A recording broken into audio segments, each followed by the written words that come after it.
So normally when we reflect on emptiness, it is good to read some prayer. No, it's okay. I read it, you just think about it.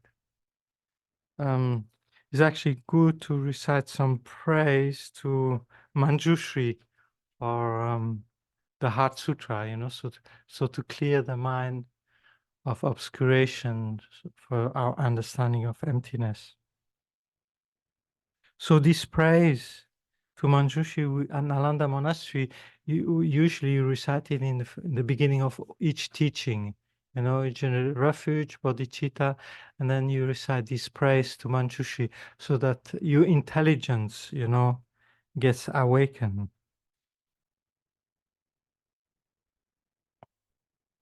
So actually, there's a mantra that His Holiness gave the transmission of, and I think all people should recite it, because it increases the power of your memory, so you remember things better.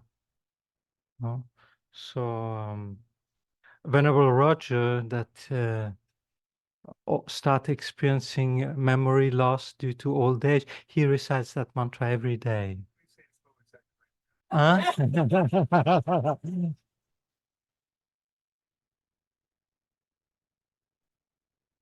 So the mantra promised by Maitreya, by Manjushri, and His Holiness Dalai Lama in Bodh Gaya this year. He gave 3 days of talk, and the 3rd day he gave the Manjushri empowerment, Kriya Tantra. And during the oral transmission of the mantra, he gives a transmission of this mantra. So I would like, I have the link, to that YouTube page. So I think it's good to listen to it from His Holiness and then receive the transmission of His Holiness of that mantra. Right? So the benefit of that mantra is such as those who uphold, read aloud, or teach this dharani, this mantra, will obtain a keen intellect. If they chant it a single time, they will memorize 100 dharani, and every single one of the evil deeds they have accumulated over 1,000 eons will be purified. If they recite it 100,000 times, they will become erudite in the 5 sciences. If they recite it 200,000 times, they will retain in memory all the teaching they have heard. If they recite it 300,000 times, they will behold the body of Manjushri. So I think it's very good to recite that from time. So there's a few mantra like that. Actually, another 2 other ones that I like very much. You have the benefit of the 2 other ones. So, oh, thank you. Wow, very good. That's the size I can read. Yeah.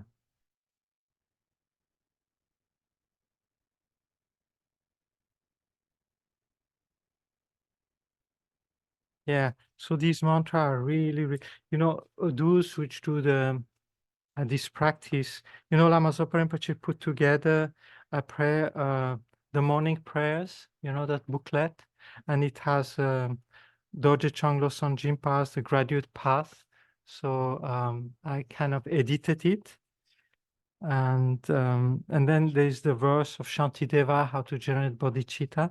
And then there's the blessing of the speech. And then there's blessing the mala. And then the mantra to increase virtue. So any virtue you do by that day is multiplied by 100,000. And then there's the sendless light mantra. And then the mantra of Buddha Drolwa Gyaltse. So I will read you the benefit of this mantra because it's so amazing that it's really a great loss of not reciting them. So the benefit of blessing the speech, actually, we do that, in quite a number of practice, and Nagarjuna praised that very much. So if one recite that in the morning and at night is even better if we can do both, but at least in the morning.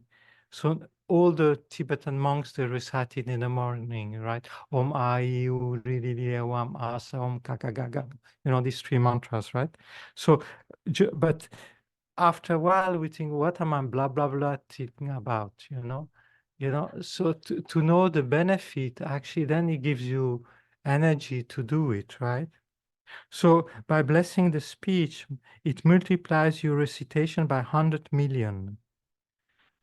There's nothing that can harm the power of mantra or virtuous speech, such as eating black food. I'm not going to say all the animals, like that. The moment anyone hears your speech, their disturbing thoughts are lessened. So even though after having recited the mantra throughout the day, whoever encounters you and you say something, so their disturbing emotion gets lessened. Whatever you say is effective and listened to. Your teaching and advice are actually followed by the students. Recitation of long life mantra actually has the power to increase the lifespan. Wealth and purification mantra are effective. From the Kadamba teaching tendering, if you talk before you finish reciting a mantra, the power of the mantra won't be negated. So I remember Lama Yeshe once or twice, I remember him saying, if I was able to benefit people so much, why my speech was so helpful to people is because I recited that mantra every morning. I remember him saying that, you know. And also in some teaching, I think Lama Zopa Rinpoche said, if you recite it at the end of the day, it multiplies, all the karma you have created that day is really reinforced and purified and becomes actual, And then the mantra, the benefit or the stainless light mantra. So I think most of you know that mantra. Namanawati nan Tathagata Ganganam Diwalukini Yuta Sahasranam. You know that one? So this is the mantra of stainless light. If you recite this mantra after blessing your speech in the morning, even your 5 extreme negative actions are purified for whoever you talk to. Right? Not for yourself, but it's so powerful that it even affects the people you encounter.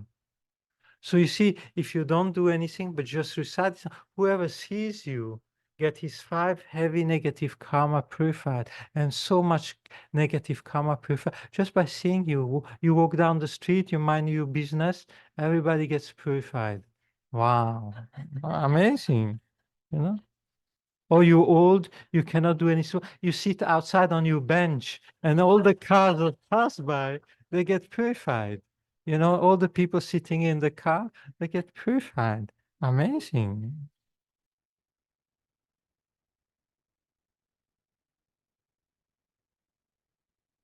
So the 5 extreme, negative action, these are. Does somebody remember the 5 extreme negative action? I think killing father, killing mother, harming a bodhisattva, drawing blood from the Buddha, one missing, schism, creating schism and sangha. Right, so these are the heaviest negative karma one create, and normally is straight going down to the lower realm, right? But now reciting that mantra purifies even other people that have created these actions. So we offer a great service to everyone, right? That we encounter. So whoever you talk to, hear your voice, stands in your shadow, touches your body, or shake your hand, including animals and insects. This is good to remember when you say hello to someone, even if there is no real reason to talk other than to purify the person's negative karma. You can think that the purpose of shaking the hand is to purify the person's karma, to help their mind. That's really nice. No question that their 10 non-virtues are purified by being in your presence. You won't be harmed by spirit, poison, or the elements, fire, water, air, earth. You won't be harmed by black magic mantra and ritual done by putting certain substance together in the intention to harm you. You won't be harmed by the wisdom mantra. You won't be harmed by lightning. You will be protected and guided by the Buddhas.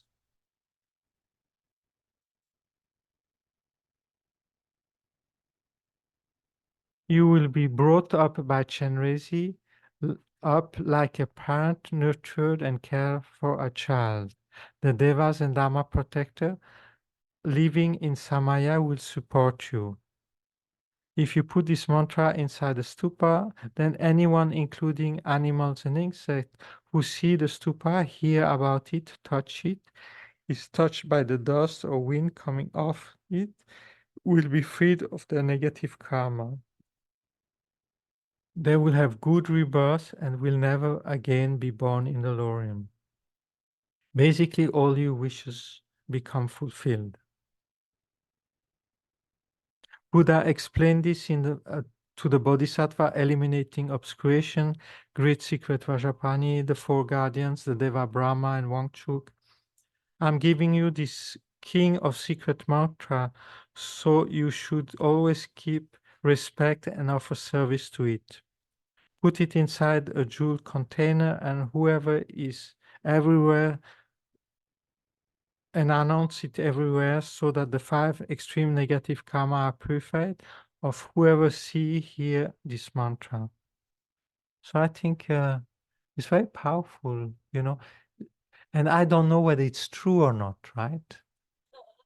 But I'm saying just in case, just in case.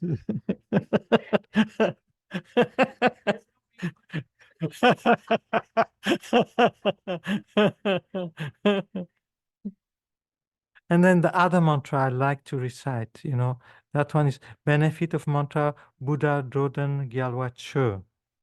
So if you recite the mantra and then make a stupa or a tsatsa, you receive the merit of having made 10 millions of them. This is the best way to concentrate holy object. So you see those which recite 100,000, those which have to do 100,000 tsatsa, you just make one and you have done your commitment, multiply by 100, you know. This is the best way to concentrate holy object. The Buddha's wisdom absorbed into any object by the power of this mantra. So you can even bless trees and rocks, any of the 4 elements, earth, wind, fire, air, that touches you become meaningful to others. Your body becomes twice as powerful and purifying as a stupa. The 5 extreme negative actions of anyone who sees and touches you are purified. So there's no question the lighter negative karma, such as the 10 virtues, are purified. It's actually similar to the other one. They will liberate from the lower realm and have good rebirth. You will have a long life, wealth will come to you, you will remember your past life, you will be protected from harm, you will achieve liberation and enlightenment.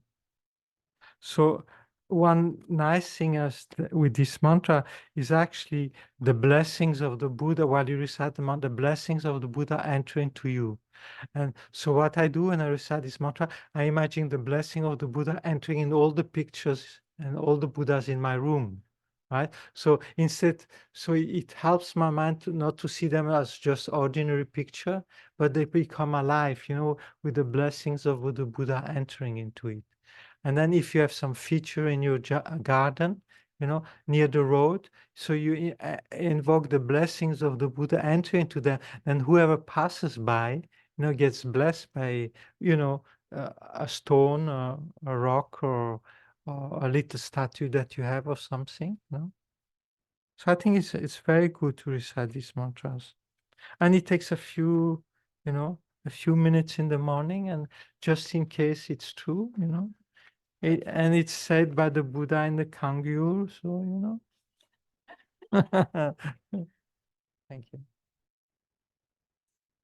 Ah, okay. Well, well, yeah. Um, it's a bit long. Um, Namanawa Nawatinan Tatagata Ganganam Diwalukini Yuta Sasranan Wori Tsarini Tsari Moli Golisware Awareni Soa. And the second one Ria de Sarvatatagata Ria de Garbezala Dharmadatu Garbe Sangharana Ayu Sang Shodaya Papam Savatatagata Samatra Ushisha Vimale Soa. And then the mantra promised by Manjushri. So for the memory, that's the one we're really interested in.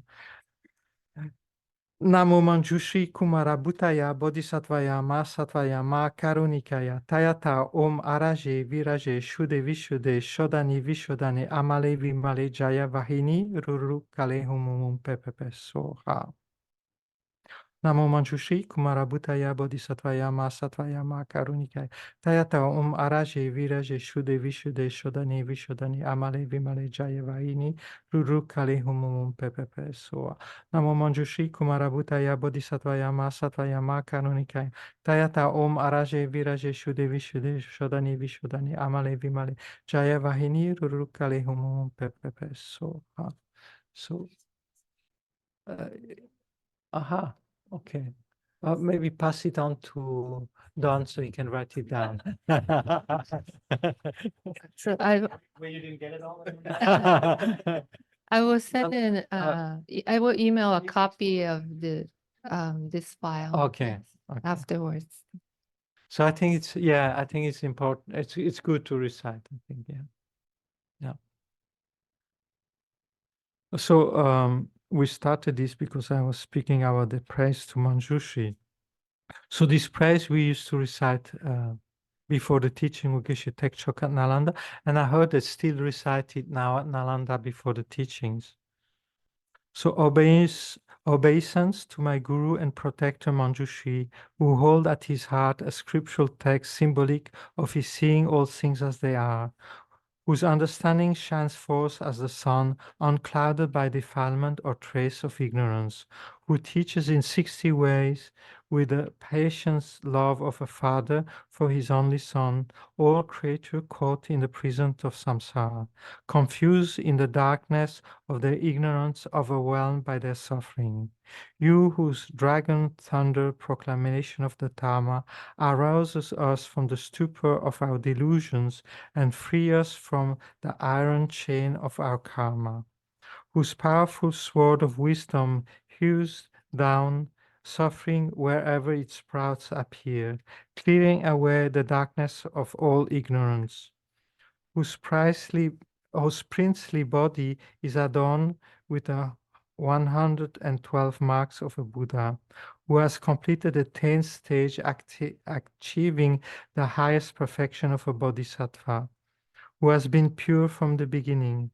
O Manjushri, all-loving one, with the brilliance of your wisdom, illuminate the darkness enclosing my mind, enlighten my intelligence and wisdom, so that I may gain insight into Buddha's word and the text that explains them.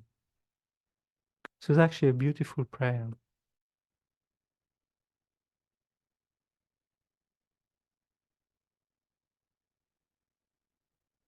Okay, so now we are going to go into the Prasangika understanding.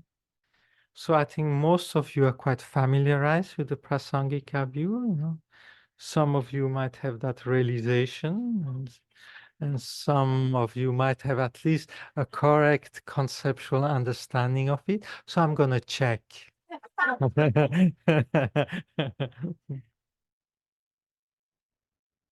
So Lama Tsongkhapa says, you see, in his three principal aspect of Pai said, you shouldn't realize emptiness. He says, you know, you should realize dependent arising, right? So for him, dependent arising means emptiness, right? So what do you understand by dependent arising? You know, everything is dependent arising. How do you understand that word, dependent arising?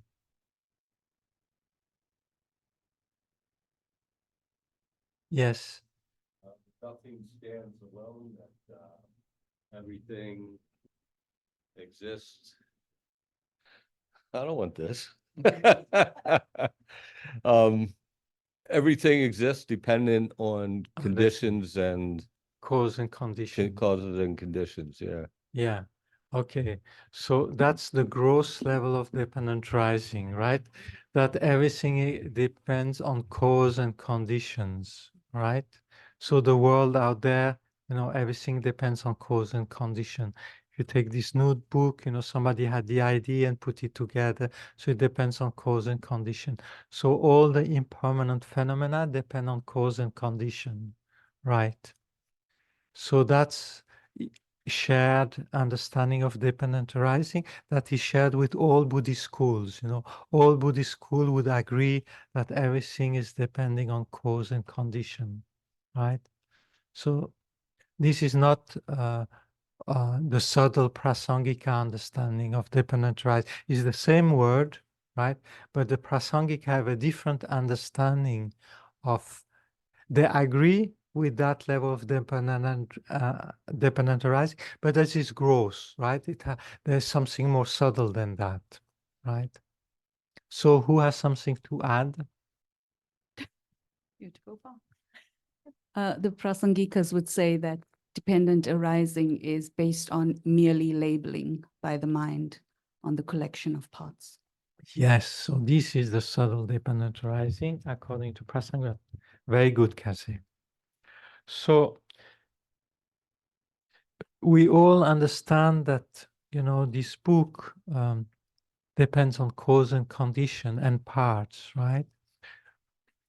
But what the Prasangika adds, it depends on an observer giving it a name, labeling it, right? Imputing it. So the world and people and objects don't exist independent from the observer. So they don't exist independent from us seeing it. Right? Whereas we think that the object and people exist independent of our seeing them, right? So the Prasangika says nothing exists in that way. Right? We think there's a world that exists objectively out there, independent of us seeing it. So the Prasangika put that into question, right? So to say that things exist inherently means that they exist in and of itself, so independent of cause and condition, independent of part, but also independent of a consciousness imputing it, right? So that's the subtle part, right? So it depends on a consciousness that actually impute the phenomena, and the phenomena don't exist without that imputation, that labeling, that naming.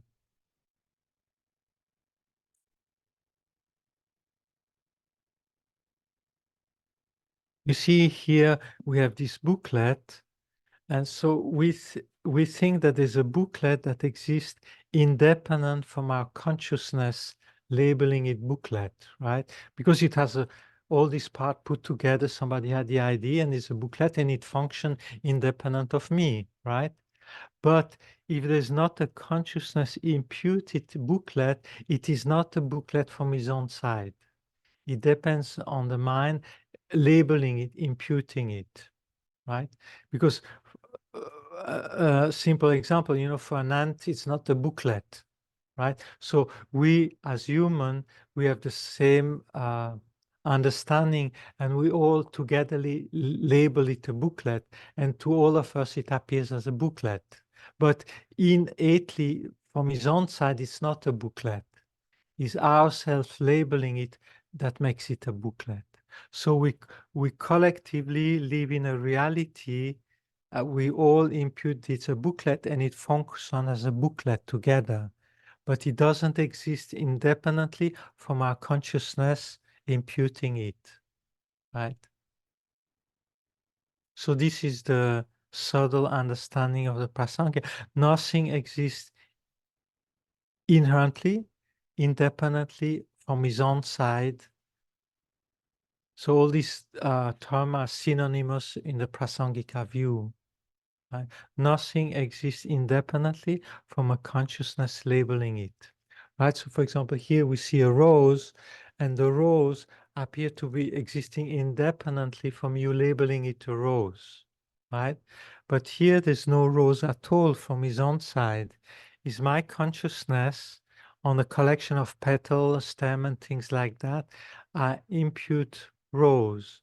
And we all do the same thing. We all impute rose on that thing.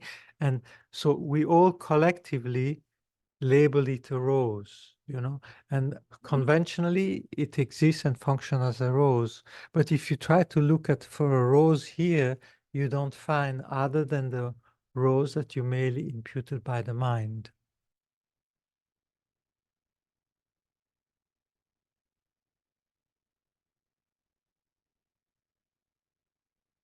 So if you apply that to your body, you see as you sit here, there appear to be this body sitting there, right? Independent from your consciousness labeling it. Yet, if you look for that body that exists objectively, inherently, there, you cannot find. You just find a collection of parts. And on all this collection of parts together, the mind merely designates body. So the body exists as an interaction between the base, the collection of parts, and the mind designating a body. And same thing for the mind. On the collection of moments of awareness, the mind merely imputes mind. There's no mind objectively there. And then on the collection of the merely labeled body and merely labeled mind, the mind merely labels I on the collection of body and mind.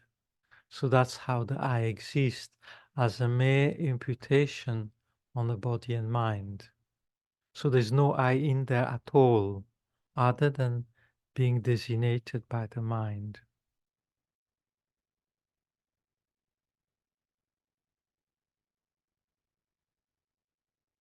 So I think one exercise in everyday life is, I found it a very useful everyday life, an object, you see, to understand emptiness with one object very deeply, and it becomes a trigger in your everyday life. So for example, myself, I like to meditate on the emptiness of a fork, so because when I eating lunch, right, there appear to be a fork there on the table, right? But there's no fork there. There's only a piece of metal having a certain shape, right? So there's no forkness there. Fork is simply designated on my mind on that piece of metal having that shape is able to perform the function that I attribute to a fork. So I meditate, a few hours on that. And now each time I see a fork having lunch, it automatically triggers, oh, there's a merely labeled fork. There's not a fork existing from his own side. And like that, if you have a few triggers throughout the day, you have meditated on the emptiness, let's say, of your car, or of your driveway, or, or whatever you use in your everyday life. So you meditate on the emptiness of that, and it brings forth that understanding that, yes, it appears to exist there, but actually it's merely labeled by my mind, right? And then you keep that, and then whatever your mind perceive, you repeat the same analysis. It appears to exist from its own side, but actually it's merely labeled by my mind. So you're able to identify inherent existence and the lack of it because it's merely labeled, right? So Lama Zopa Rinpoche, in some retreats, in the break time, you go around and you walk around and you say, this is merely labeled by the mind, the road is merely labeled by the mind. It doesn't exist from his own side, right? The person in front of me doesn't exist from his own side. It's merely labeled by my mind. The car doesn't exist from his own side. It exists merely labeled by my mind. on the collection of part that is able to perform the function that to be driven in, right? So like that, your mind becomes actually weakens your belief in inherent existence, things existing independent from your mind, right? So it weakens, and if you do that quite regularly, you will see you see, you don't get attached to the beauty of a merely labeled flower. You get attached to the beauty of an inherent existing flower, right? So and beautiful and being beautiful is not there from his own side. Beautiful is merely labeled by my mind. You know, in my mind, I compare that to other flowers I have seen, and this enters in the is more beautiful than the average flower I saw, so I label it beautiful. But it's not beautiful inherently from his own side. It's beautiful merely labeled by my mind. And if you see it as merely labeled by your mind, then no attachment arises. Whereas if it exists from his own side, attachment arises. Right? So you start seeing how when you label things as merely labeled by your mind, actually your mental affliction decreases, right? And if you forget and things appear again existing from his own side, then the mental affliction becomes stronger. So actually you can see the effect on your mind straight, you know, by doing this exercise. And if you do it correctly, you have the proof that it's correct because your mental affliction decrease. So if you meditate on emptiness and your mental affliction don't decrease, it means that your emptiness is not yet correct. There's some mistake in your understanding because the proof is not there, you know, your mental affliction don't decrease. So it means there's something wrong in your understanding yet.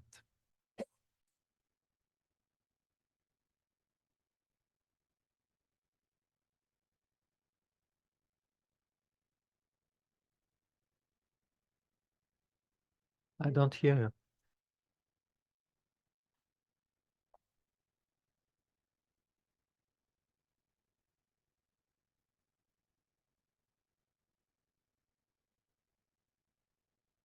Is that why emptiness and renunciation have to kind of go hand in hand? Or because until you can see things as merely labeled, you don't truly renunciate?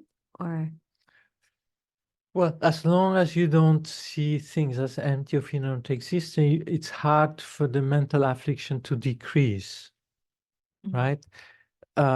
You can make them decrease by applying other antidotes, right? So, you know, so for example, you see a beautiful object, then you say, oh, it's not that beautiful, you know? So like that, you decrease the attachment to the object, you know? So you have, but and then for anger, you try to generate love towards that person. You know, if somebody you don't like and you have aversion to that person, then you try to apply the antidote of loving that person to decrease the aversion, right? So each object has its own relative antidote, or you withdraw your mind from the object by developing calm abiding. So you know, so there your mental affliction decrease by getting away from the object, right? But emptiness actually goes to the root of the problem, and then the mental affliction cannot arise anymore, right? And all the afflictions are affected, right? So if you meditate on emptiness, then all the affliction you don't need a specific antidote for each affliction. You know, one meditation resolve all problems. Yeah. Yeah. Yeah. Yes. I wonder when contemplating the emptiness, then sometimes the experience will be impermanence, death kind of thing, like that beautiful flower, Mhm. seeing it, you know, oh, it wasn't always beautiful and it'll die. Mhm. Or, okay, you know, people, we come and go, we got, you know, Yes. that experiential impact. I wonder, is that kind of correct, or could that also be because of kind of past habituation of That's, say, I think that's a gross level of emptiness, right? Is that things pass, they are impermanent, they are changing, right? So here, prasangika is, it comes to how you project, how from your side you create the thing, right? How you create, we create the flower by imputing it, by labeling. There's no flower there independent from our consciousness labeling it flower. So if there's nobody in the room, there would be no flower.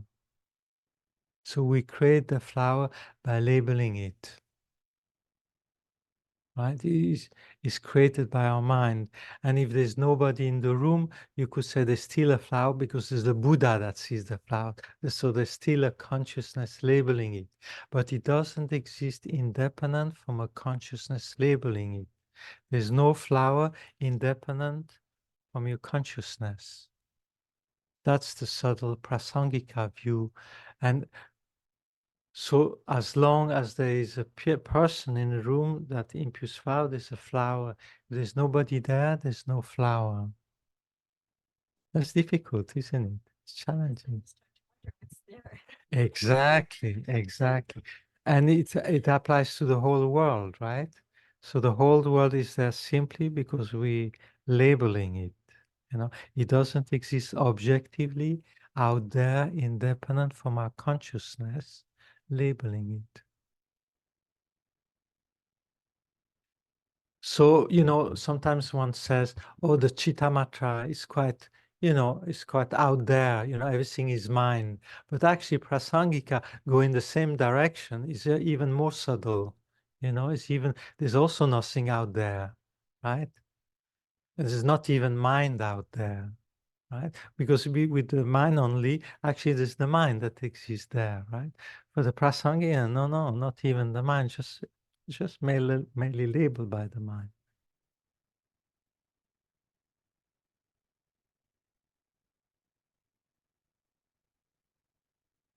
Venerable Lamo, please unmute. Yes, Venerable Renee, please help me work this example through. If I'm out driving at night in a car, and without my seeing it or being aware of it anyway, suddenly I'm hit maybe by a truck, right? I haven't seen it, my mind hasn't labeled it, all at once I'm hit. So when I turn around, if I can still turn around and I see, then I label it truck, then it comes into existence as a truck. But what is the thing that existed that hit me before I perceived it? Yeah, there was something there, right? You feel it, right? Yeah, and it Yeah. created damage, you know, Yes, it's yes. But you see, it doesn't mean that that you created the car when you labeled it. There was so there was a car there before because other people would have labeled it. The Buddhas would have labeled it car, right? So it doesn't mean it needs you that you create the car when you're labeling it in that sense, no?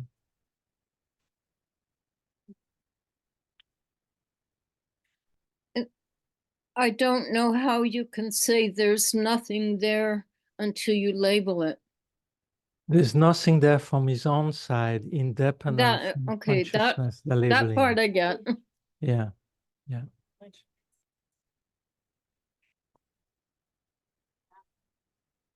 Yeah. How to say? Yes, but it exists conventionally, but it doesn't exist conventionally from his own side. You know, Right. even conventionally exists merely labeled by the mind. Right. But it doesn't mean that it has to be labeled by your mind. You know, it has to be labeled by mind.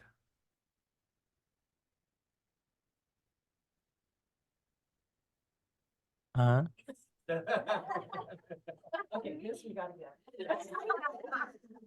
I said, isn't it kind of a cop-out to say that the Buddha saw it or the Buddha's labeled it? Yes, yes, you can say that. Yeah. Um,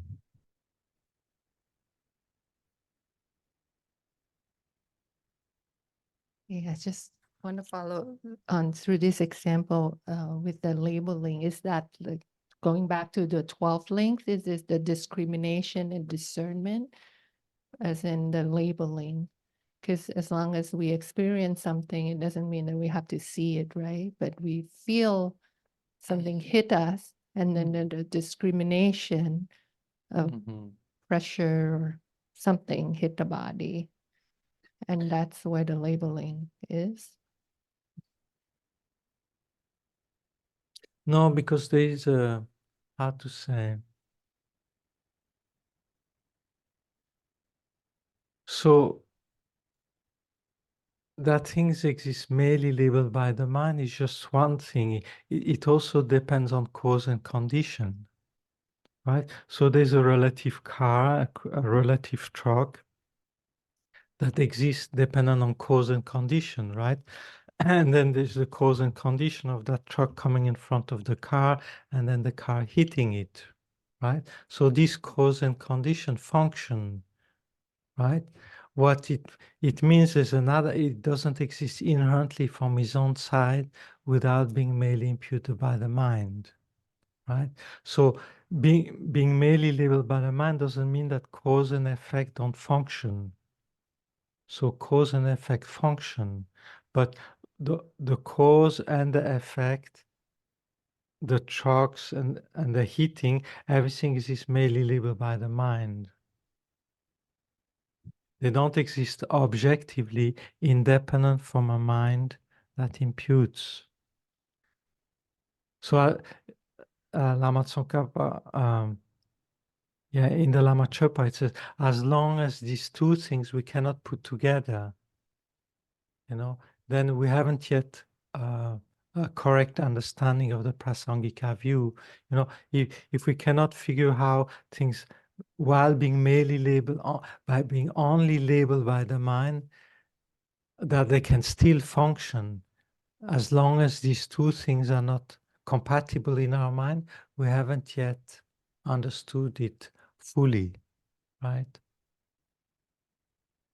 Because like in that example, we would say, oh, if it's merely labeled by the mind, then there must be nothing there that can hit me, right? But it's not like that, right? Cause and effect still function while being merely labeled by the mind.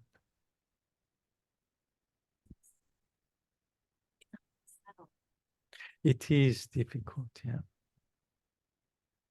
Yeah, thank you very much, René.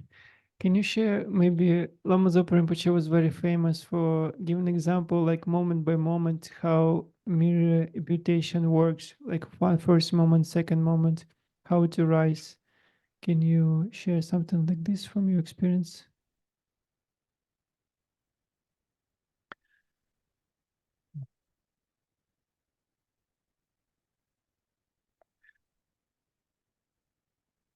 You see, if you take the rose as an example, the first second when you perceive a rose, what comes into you is shape and color, right? So your eye consciousness sees shape and color, right? And then your mental consciousness labels rose on this shape and color.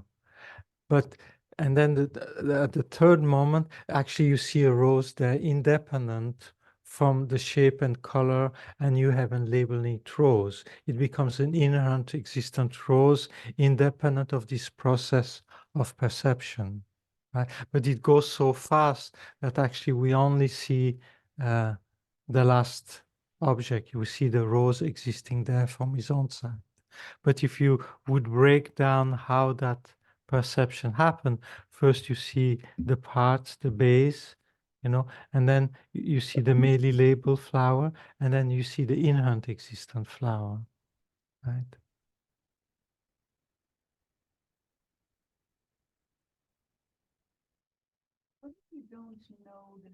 what if you're seeing something that you can't identify, that you don't know what that thing is? You still see something there. You know, the example is a baby before he learns language, right? So he sees object and there's still something there, right? But it's So, but if it needs a label to exist, not exist from its own side, to exist according to the Prasangikas, then how is it existing if I don't know what that thing is? But you've labeled it something, like you have to give it a label. Right? We might not use the right word or the same word. To me, it seems at least that, you know, if it's still an object of some sort, it's just like a baby might say, you know, mama or something like that, maybe. And I had a question as well about how does the sense perception play into this, and does it, which is, I think, kind of related to different people from different cultures, or if aliens landed here and they said, I don't recognize that as this being this object. I've been watching a few studies where a teacher comes out and says, this is what's being said on this video, and then on this audio track, and then it plays an audio track kind of vaguely garbled, but everyone, including the person listening, hears what the teacher just said is being said. And then the teacher goes back, but actually, that's not correct, and then adds subtitles, and the same soundtrack is played again, and the words are either nonsensical or something completely different.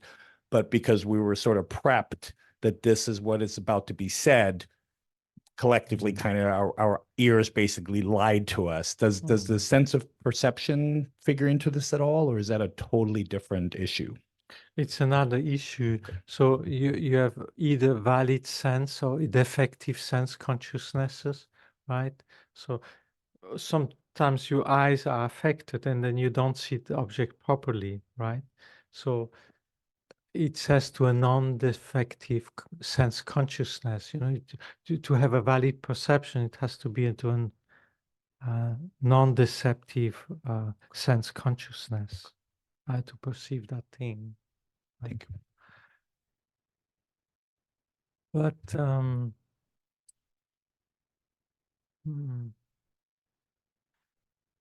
I think by trying to make it too complex, one misses the point. You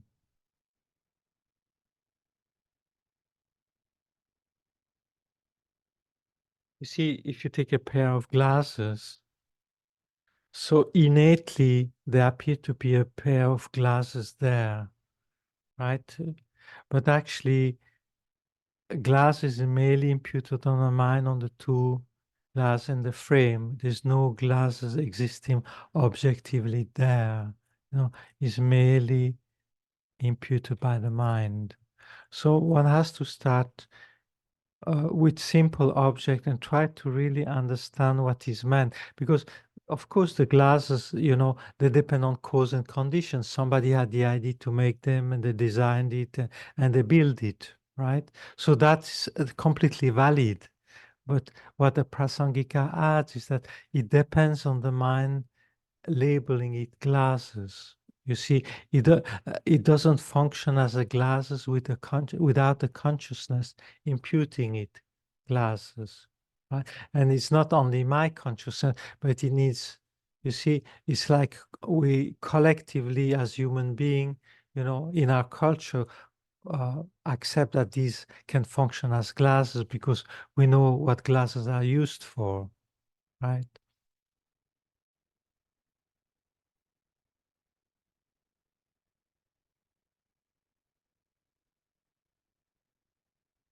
René, can you please explain how ignorance operate? Because if it's first, actually it's merely labeled and mind merely labeled, but then somehow it becomes self-existent from an outside. So how ignorance operates that it's become like that?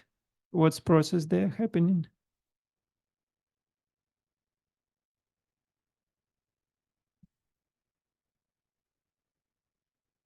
I don't know. You see, it seems that since beginningless time, we have that hallucination of seeing things existing inherently. It's just on the base of something, on a base that can perform a certain function, then the mind hallucinates that things exist independently. It adds that on top of the thing, right? On the collection of petals, so forth. The mind imputes rose, but then suddenly the rose appears to exist independently from the collection of parts and my mind labeling it, right? It appears there independent of this process. And this ignorance is there since beginningless time, right? There has never been a moment we didn't have it, and it is not produced by any condition except by our ignorance, right? And then gradually one eliminates that misperception and gradually one becomes free, right?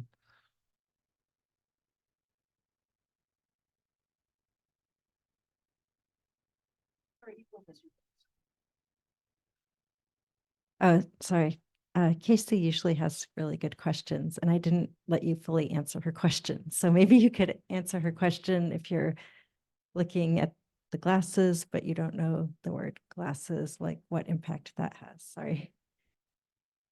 Yeah, so you see, not knowing the name, it's a gross form. It's not what it's meant by being merely labeled by the mind. It's not the name, right? So in different language, you would call it a different name. So it's not that naming. It's not the name given to an object. It's something more subtle than that, right? It's how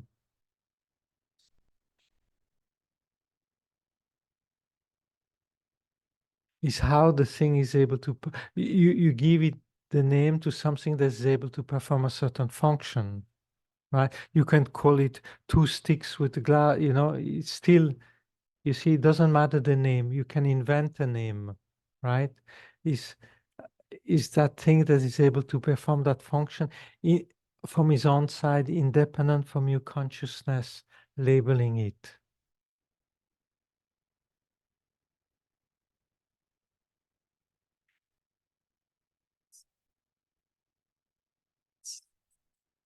I wanted to add to what Venerable Namgyal said about I think, so can we say that the reason that human beings started labeling things was in interest of survival? Because we had to label things to see what is a threat, what is not a threat. And therefore, you know, if it's a tiger, you run away, and if it's a carrot, you eat it, right? So I mean, maybe could we say that that's why we started labeling things?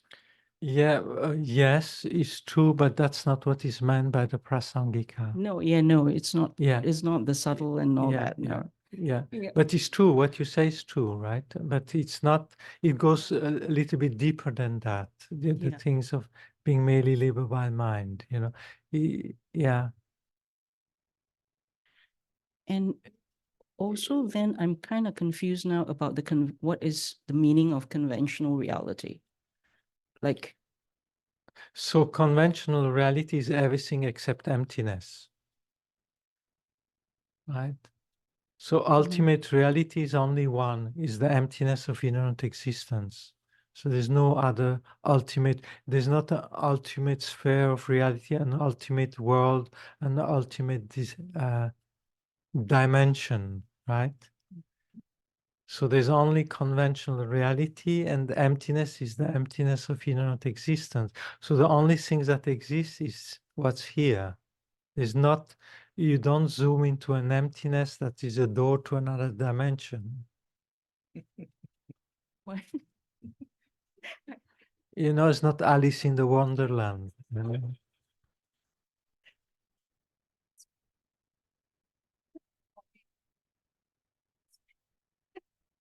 So to give the Pure Land is conventional reality.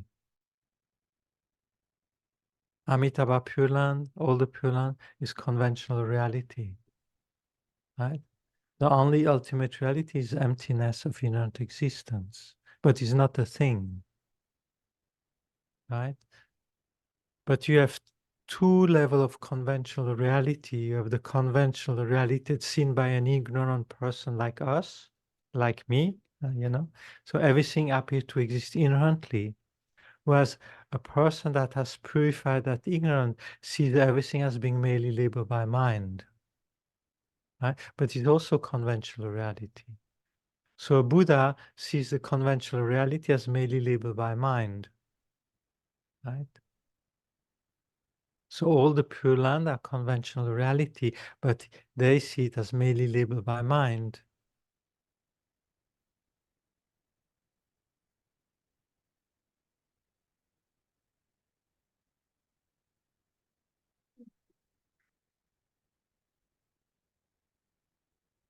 And the three ways of understanding, causes and conditions, collection of parts are merely labeled. And I took it as just the way different, not just different schools, but different people can understand. This is why it's empty. Mhm. Isn't that what we're really talking about? Sorry, elaborate. I didn't really Just a- get what you mean. These three explanations. Yes. That things exist are empty Mhm. because they're come about by causes and conditions, or things are empty because they're a collection of parts, or things are empty because they're merely labeled. Mhm. And that's just three ways of understanding it for different minds, different levels of understanding. One each being more subtle. Yes. So each, the later on are more subtle than the previous ones. Yes, Yes. that the merely label is more subtle than the causes and conditions, more difficult to understand. Yes. Yes. Yes. Yeah. Yes. So it's just, to me, it was just a way of explaining these three things. And I kind of took it like, I should have thought of that. Yeah. Yeah. Yeah. You see, dependence on cause and condition can exist from their own side. They can exist inherently, right? Independent from your mind. You see? And So and that would then imply there's an inherently existent cause. uh That would imply there's an inherently existent cause. yes, so that's the prasangika way of understanding, right? I So thought that I thought the three so wisdoms were no inherently existent cause, no inherently existent phenomenon, no inherently existent effect. yes, yes.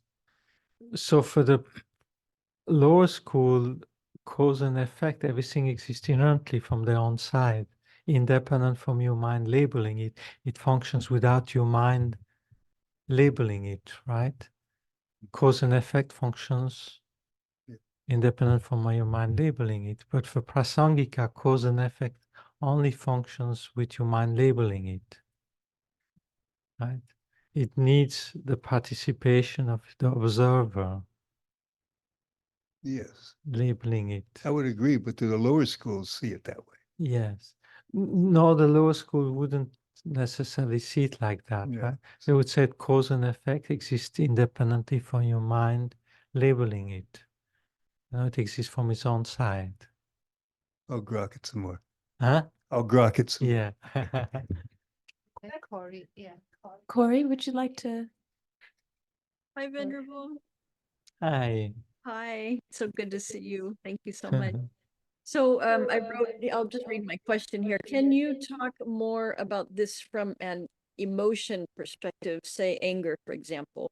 Can we break that down a little more as opposed to a physical object like a table or a flower?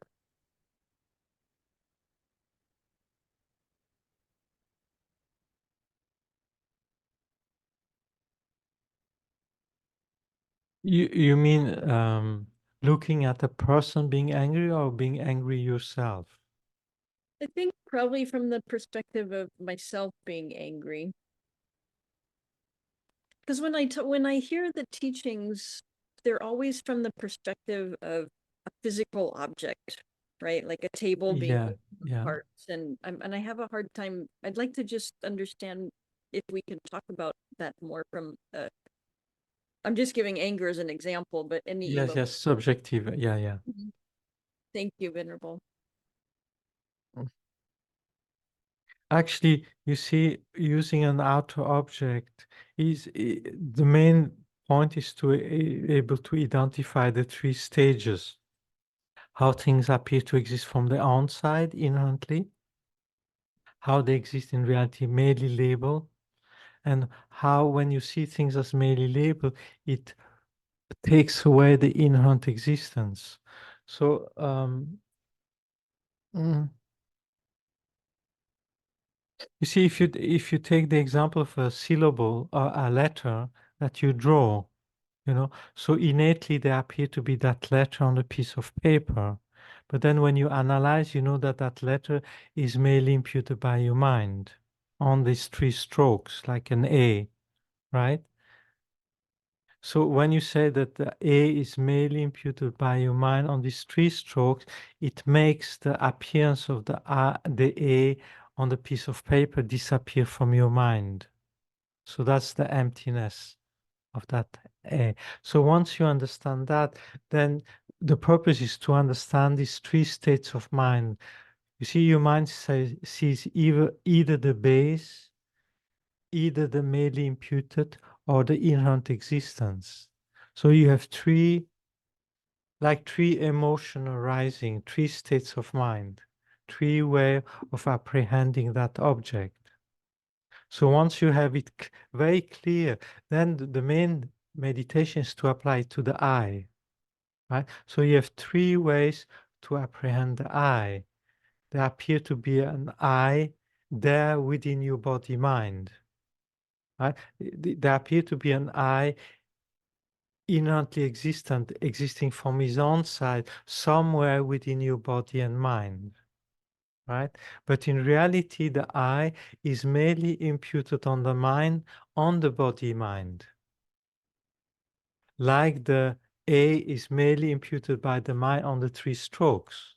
So the I is merely imputed by the mind on the collection of body and mind. There's no other I.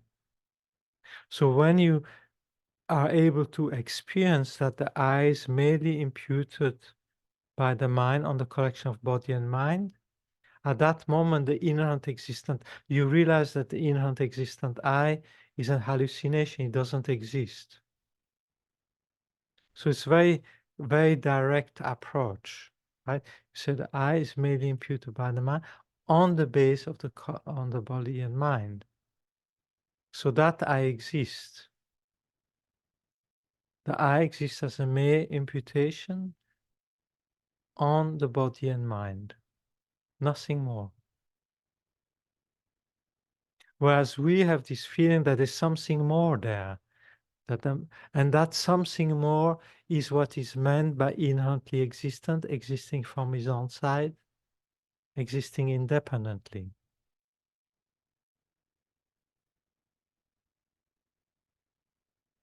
So if we turn to the example of having desire or being upset or having aversion, you see, like in the example before, it's not the body that is upset, it's not the mind that is upset, it's me. So and the me appear to exist from his own side. Whereas in reality, the me is merely imputed by the mind on the base of the body and mind. There's no I there independent from being merely imputed by the mind.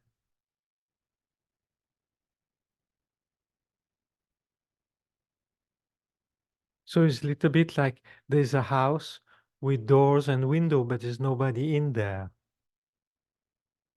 So you have this body with these six senses and the mind, but there's nobody in there.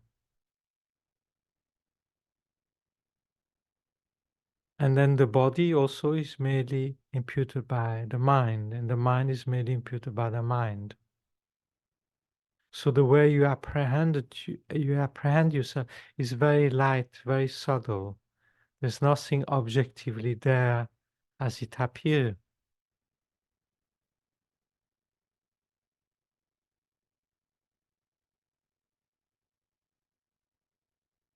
So whenever there's desire, attachment, or aversion, or anger, So there is an inherently existent I, and then there's an inherently existent body, inherently existent mind, and inherent existent object or person that produce the upsetness or allows desire to function. Whereas if you are in the state of mind where the other person is merely labeled by the mind, your body is merely labeled by the mind, your mind is merely imbued by the mind, and yourself are merely labeled by the mind. In that state, mental affliction cannot function. Yet everything exists and function depend on cause and condition.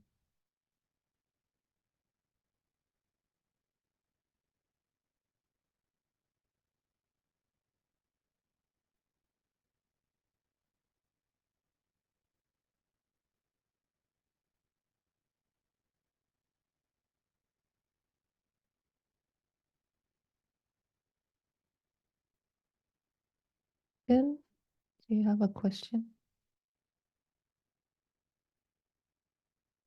No, okay.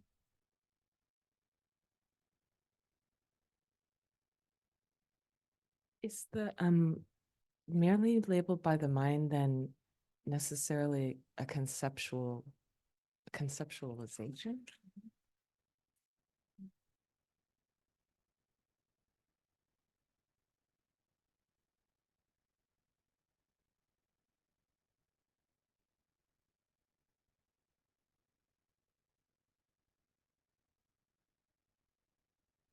I'm not sure how a bodhisattva that has direct experience of emptiness, when he comes out of that experience, how he would perceive things, you know.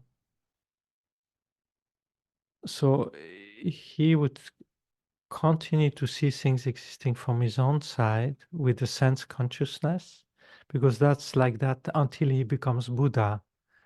So his sense consciousness will always see things as inherently existent, but his mental consciousness wouldn't believe in it anymore. So his mental consciousness would see things as merely imputed by the mind, and that merely imputed by the mind, I don't think it's conceptual in the ordinary sense of saying it's conceptual. You know, it's not a thought, it's a way of apprehending things. It's how you see it with your mind. You know, you see it with your mind.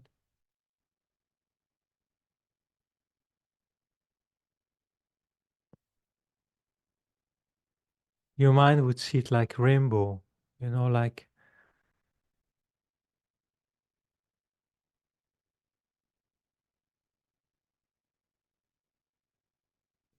or like the moon reflected in water. You see, the moon reflected in water only exists in dependence on cause and condition. You position the moon in the sky, the body of water. So that creates the reflection. So the reflection only exists because of this cause and condition becoming together. There's nothing more than that.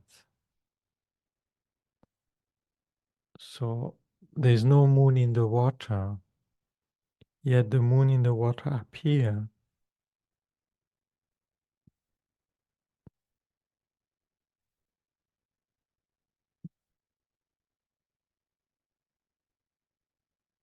So everything exists in this dependent arising way.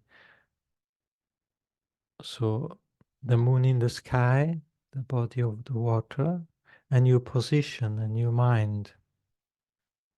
So this produces appearance of the moon in the water. So it's merely labeled by your mind. It doesn't exist the moon doesn't exist objectively there in the water. Yet the appearance is valid. there is a moon that appears in the water, but not independent of all these causes and conditions.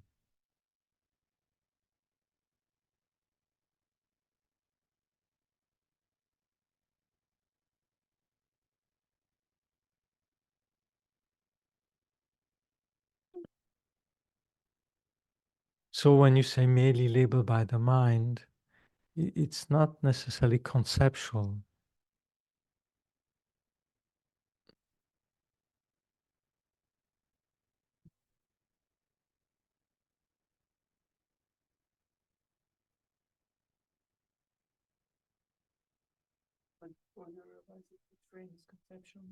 Mhm. Before we have that perception. Yes,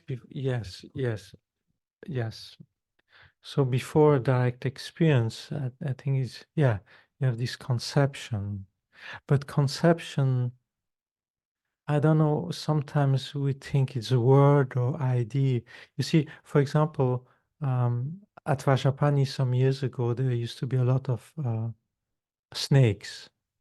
And then when I would walk around Vajrapani, uh, if a branch was there, that looked like a snake, I would see a snake there and I would jump back, right? Because but the snake was merely imputed by my mind.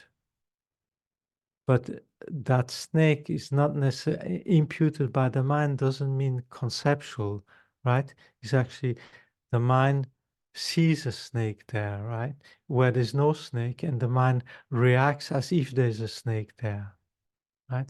So I think many of us had this kind of experience, right?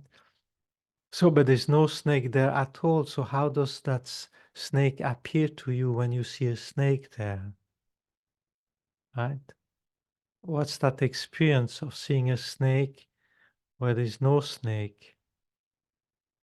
So that's what we mean existing from his own side, right? So the snake appeared there from his own side, but there's no snake there, right? So can you say that this snake that you see there on that branch, is that snake conceptual? Would you say that snake is conceptual?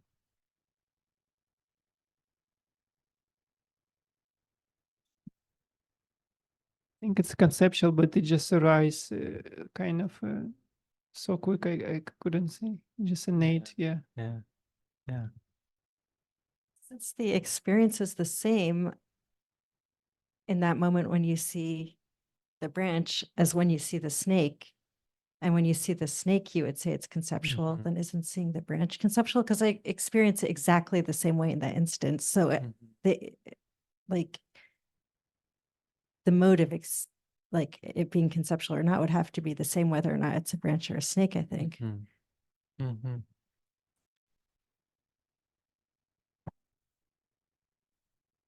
But then you say that the causes and conditions still function. So there's still the causes and conditions for what we call snake. Yes. So, yeah. So you see, the only difference is that the branch can perform the function of a branch, whereas the imputed snake cannot perform the function of a snake. So it's invalid. It's an invalid imputation. But in terms of imputation, it's the same, right? So the mind merely labels snakes on that branch, but the branch cannot perform the function of a snake. Right? So it's an invalid imputation. Whereas imputing it branch, it can perform the function of the branch. But in terms of imputation, exactly the same process. Is the mind that imputes, that designates snake, right? It comes, so the snake come into being by ourselves imputing snake there, right? On something that is not a snake. So it's invalid because it cannot perform the function. So, but the same process happened to the branch, right? The mind merely imputes a branch, but the base can perform the function that we expect of a branch, so it's a valid projection or a valid imputation, right?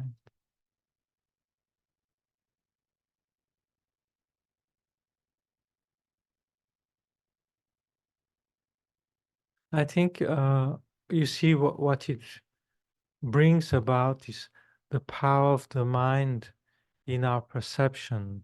You know, how important our mind is when we label things, when we say something is beautiful, something is ugly, something is good, something is bad. You know, I like this person, I don't like that person. All these things is just projected by our mind, right? And some of these projections have some degree of validity and some not at all. No? So to become aware of how the mind, you know, because we innately think of the objects and the people out there the way we describe them, right? Where how we label that person as good and bad, we think that person is good and bad from his own side, not just imputed by my mind, right? Or something is beautiful or something is good, you know. So, but we all like different things, you know, so it's not that inherently there from his own side. We know that at a certain level, we know that it depends on our mind, right? So we all like a different car brand, right? So if we would all agree that this is the best car, we would all own the same car, right? But it's not the case, right? Same thing, flower, we all like different kinds of flower. And same thing with people, we all have affinity with different type of people. So otherwise we will all fall in love with the same person, right? We all agree that that person is the most supreme, right? It's happening to half the country now. Yeah. Right, second or third best car, right? Yeah. Yeah. So I want to ask, go further from what Corey asked about the anger. Okay, so are you saying that because the anger is inherently existent, I mean, anger occurred because of the inherently existent I and the inherently existent other, then are you saying the next step is just forget about it? Like, like since, you know, there is no inherent I and then there's no inherent you, then okay, goodbye, you know, like that. I mean, what is the next step? Even if you try, where is the anger? You know, somebody's angry at you, you know, so where is the anger? Is the body angry? Is the mind angry? Is the person angry? So you don't find the body inherently there, you don't find the mind of the person inherently there, and you don't find the person inherently there. So the body of the person is merely labeled by your mind. The mind of that person is merely imputed by your mind. The person is merely imputed by your mind. And anger is merely imputed by your mind. So where is it that person? You see, from his own side, it appears there's an angry person there. But when you start looking for that angry person, actually you don't find, right? Yet on that body getting red and shouting and, you know, Right, yeah. so on that phenomena, you merely label angry person. But if you look where the angry person actually is, from his own side, you don't find. But to say, oh, that person is angry is valid, you know, you can say that person is merely labeled angry. Right? So when you see a merely labeled angry person, is very different than when you see an inherently existent angry person. Right? So you see, in the first, you see a concrete angry person. In the second, you see a rainbow angry person. So is that conventional, is that the definition of conventional reality then, the merely labeled angry person? Is Well, that conventional reality? It's still conventional reality, yes. Yeah. But the inherently existent is also a conventional reality, but false conventional reality.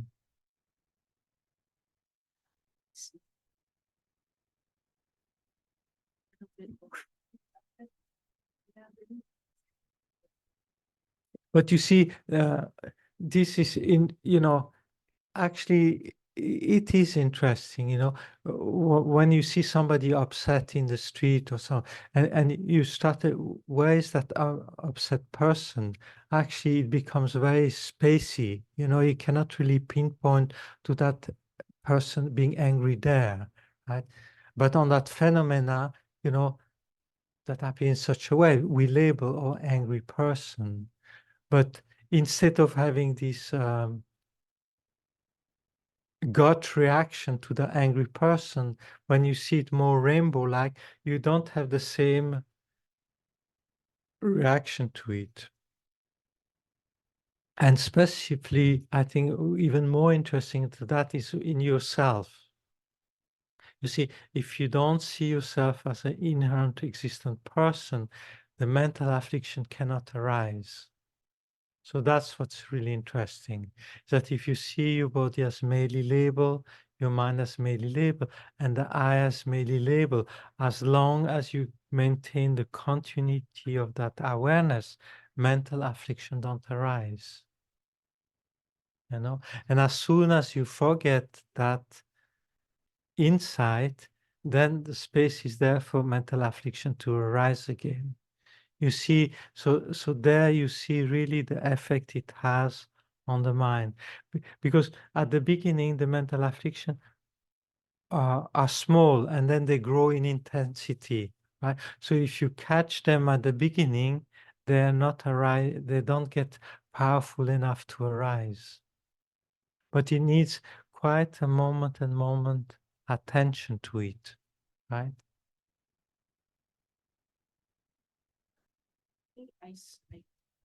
So the way I deal with that actually is I look at it from other angles, not the emptiness angle first. So like, for instance, why is a person, why am I upset? Let's say, right? It could be because of an attachment to a point of view, right? So then I look at it that way instead. So, I mean, I find that this is very multi-layered. Like you can look at this from, Definitely. yeah. They say, you see, when you tackle these things like peeling an onion, Yes. there's layers and layers and layers and layers, right? So whatever at our level helps, that's good enough, right? And then later on we see, oh, there's something more, and then you tackle the next level, like that. Okay, I have a question in terms of the analysis of seeing the dominant eye versus the merely labeled eye, because it seems like it's kind of very similar, the process of asking of who is the experiencer. And but I'm trying to see, is it for the dominant eye, is it more of the eye that's possessing something like the owner or controller of something, and then the merely label eye is to go deeper into the like deconstructing sort of all of the Some phenomena. Lama says, many people meditate on the emptiness of inherent existence of the I, but actually, in reality, they meditate on emptiness of the dominant I, right? So they think it's the subtle one, but actually they're refuting the gross. And then they would say, that's already great, because other people, they create an artificial I, and they refute this artificial I, and they think that's emptiness. Right? So it's already great that you have a target that is valid, the dominant eye. But now when you meditate on the emptiness of the inner eye, is actually not a different eye than the dominant. It's not like you have two eye to be refuted. It's the same eye that you feel, but looked at it from a different perspective. So when you negate the dominant eye, what is left is your 5 aggregate. right? When you negate the inherent existent I, what is left is a merely labeled I. So what's left is different. So can I ask further? Because for what's is left from the dominant I, it's like, I think for me, is that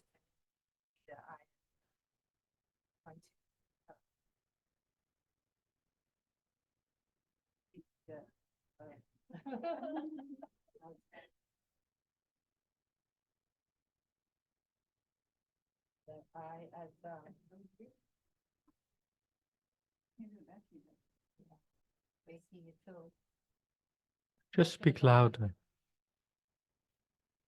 subtle mind that carries from life to life, right? Mhm.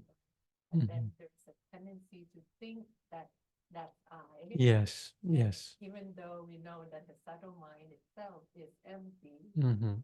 but um, but that's kind of where I kind of get. Yes, yeah, yeah, yeah, yeah.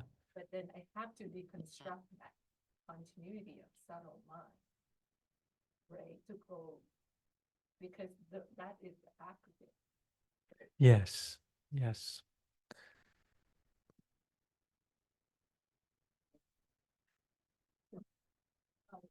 Yeah, so when you refute the dominant I, what is left?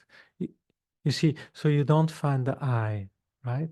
You don't find the I.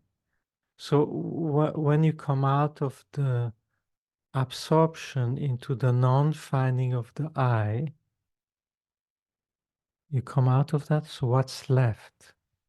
So at that moment is left your mind, right?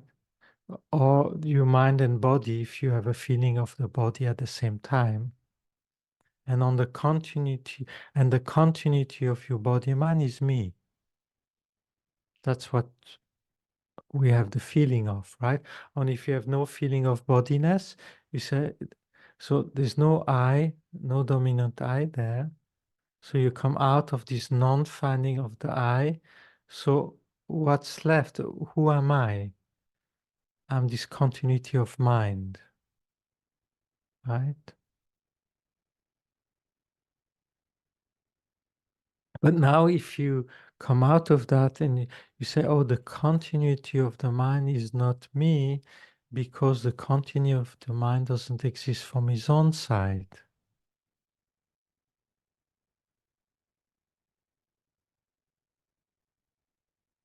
So where's the I then? You thought that the I was the continuity of the mind, but then you analyze this continuity of the mind and you see that there's no continuity of the mind from his own side.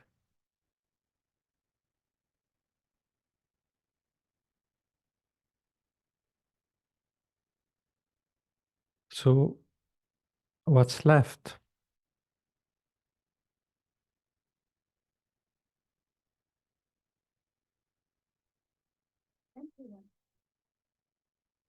Well, at that moment, you perceive the emptiness of the inherent continuity of consciousness, right?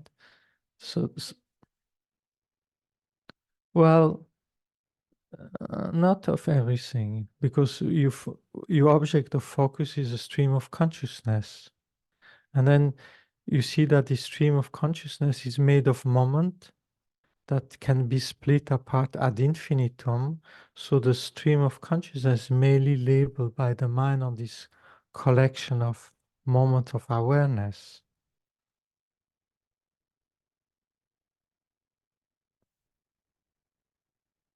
So then you realize that the I is also merely labeled on this collection of mind, collection of moment of awareness.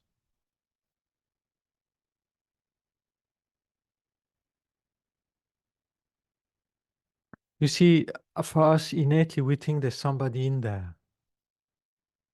So when you don't find there's somebody in there, that's emptiness. It is the non-finding of somebody in there. But then when you come out of that, what's the I that is left?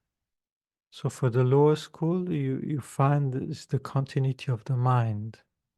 Whereas for the high school is the I is merely labeled on that mind. Is not the mind. So it's a subtle difference there. Yes, Lenny. That I don't know where it fits in. So let's go back to the truck. Okay, and so the truck is made of many parts. Okay, so where's the truckness? Is it in the wheels? Is it in the engine? Is it in the interior or the carburetor? But you can't find the location of the truck. You can analyze that and parse it down further and further and further. So what my question is where does it fit in that it's composed of atoms and quarks, and you can take it all the way down to nothingness that is solid at all? And I want to know more about that and where it fits in. So one thing that one has to make clear is that when one negates the truck, one doesn't negate the truck. One negates the inherent existence of the Yes, truck, right? yes. So the truck doesn't exist inherently, but the truck exists. So when you don't find the inherent existent truck, the truck is left. Yes, The truck is still there. yes, yes. The only thing you have negated is that the truck exists inherently from his own side. But the relative trucks, that dependence on cause and condition parts Yes. and imputation still exists. So that's a lower school interpretation, What? what you just said. No, no, No, no. the Prasangika would say so. Okay. You see, in Prasangika, what you negate is the inherent existence, not the truck. So when you have negated the ignorance existence of the truck is still there. Yes, But the truck appear to you as being merely labeled by the mind. yes, I follow up to there, but for example, I've read many times, that with the highest understanding that death doesn't exist. Nothing to be concerned about because there's no death because of reincarnation.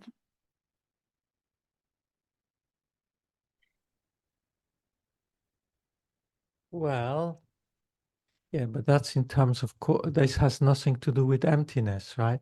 I don't know. That's what I'm asking. There's I don't nothing know. to, it's just death doesn't exist because the continuum of the mind is endless, right? Yes, So death doesn't exist other than we label death on the consciousness leaving the body, right? So that's we call death, yes, right?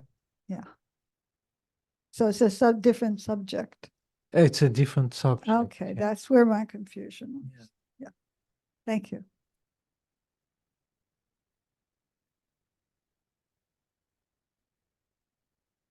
I have a question about, I'm trying to think how to say it. What if you doubt that you are doing like an analysis correctly? Like you can analyze where is the dominant I, but you still have the sense there's a dominant I, right? Then you do it again and again, then you're not lessening your afflictions. It starts to feel like a mental exercise to me. And then I kind of wonder why I'm doing it. Yes, good point. Yes. I think one has to be able to feel the sense of I. You see, we have to experience, how the I is when one is afraid, when one is angry, when one has attachment, when one, yeah. And also when one says things, this is my car, this is my dog, where is this I to whom these things belong to, right? I have pain, do I say I have pain because the body has pain or there's something more that has pain, Because when I say I have pain, yes, there's a physical sensation of pain, but then there's a possessor an I that possesses the body that feels he has pain, right? So is to observe in daily life how this sense of, because the problem is not there all the time, right? So then it turns, when the mind is peaceful and not under stress, the mind, there's actually no, the dominant I is not there, or the inherent existent I is not there. So that state we call the general I, right? So it's just the general sense of I we have when, you know, in the retreat we call it the jack in the box I, you know, that arise. So when that one is not there, we have a sense of I, you know, which is very diffuse, right? But then suddenly something triggers, and then that's the one we have to analyze, right? Try to see what is there, and we find that actually, yeah, we have a hard time to pinpoint where that sense of I actually is. But personally, from my experience, I found it easier to start with how things are mainly labeled by the mind. You see, how everything is just mainly labeled by the mind, the eyes mainly labeled by the mind, the body, the mind, everything is just mainly labeled by the mind. So go from the perspective of reality, and then when the inherent existent I appear, it really appears like, you know, something is wrong there in that perception. And then I can see how all the mental affliction can only function as long as this inherent existent I is there. And if that one isn't there, then the mental affliction cannot function, you know, like that. Yeah. Venerable Lamo online, and then we'll go to the in-room. Venerable Renee, if it's not taking us too far afield, I'm trying to figure out how to apply this discussion when I'm doing my sadhana and it says I dissolve into emptiness or anything, everything dissolves into emptiness, because now there are so many concepts to try to bring to bear. So could you take a minute to help with that, please? Yeah, so in sadhana, often everything starts with emptiness, right? We recite a mantra like Om Sobawa Shuddho Sava Dhamma Sobawa Shuddho Ham. You know, I and all phenomena are empty to exist from their own side. So basically, at that point in the sadhana, one would let our ordinary sense of I arise and see it as inherently existent. And then one would see that this inherent existent I doesn't exist anywhere, not body, not mind, not outside. So one would focus on this non-affirming negation, right? So you could also start with the body, say the body appears to exist from his own side, but I cannot find this body existing from his own side, either by the 4-point analysis or the merely labeled. The body doesn't exist from his own side because it is merely labeled by the mind. And when you say because the body is merely imputed by the mind, what makes the inherent existent body become non-findable. So you stay in this non-findability of the body, and then this non-findability of the body, you say it's in the nature of bliss. So you try to feel it as a blissful sensation. So first it is imaginary, just imagine a pleasurable sensation. So this emptiness, you say, is the nature of bliss. And then you said this blissful awareness cognizes emptiness. So the blissful awareness is not different from emptiness of inherent existence. And then that blissful mind that apprehends emptiness, that you shape into the inner offering, the outer offering, or yourself as the deity. So to repeat that, you have to focus on an inherent existent thing, either the I, or the body, or the mind. And then you don't find this inherent existence. And it's the mind that apprehends the emptiness of inherent existence. That mind you decide is the nature of bliss. And then that blissful awareness of emptiness then is the substantial thing that arises all the things that you try to visualize. Does that help? That's so helpful. Thank you. Exactly. There's another level.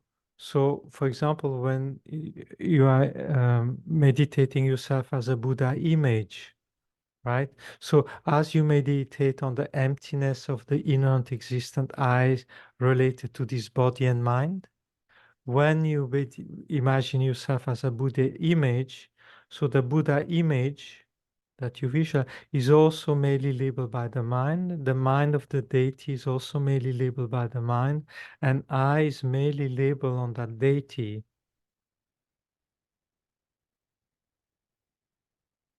So normally, that's the main meditation when one visualizes oneself as the deity, right? So one has always to have this experience that the deity is empty of inherent existence, that the deity is merely labeled. I am merely labeled on that body of light, and on that mind of light, right? The light of mind of the deity. So this is really important when one does a sadhana, because otherwise the deity is inherently existent, the I that meditates is inherently existent, and the mind that meditates is inherently existent. So it doesn't produce the cause of liberation.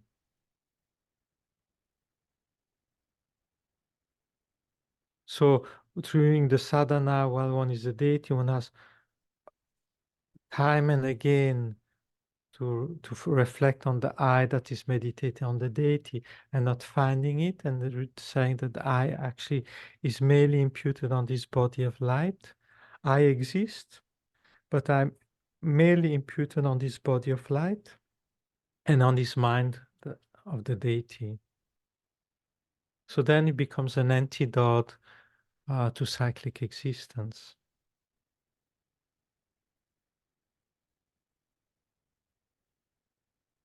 Yeah.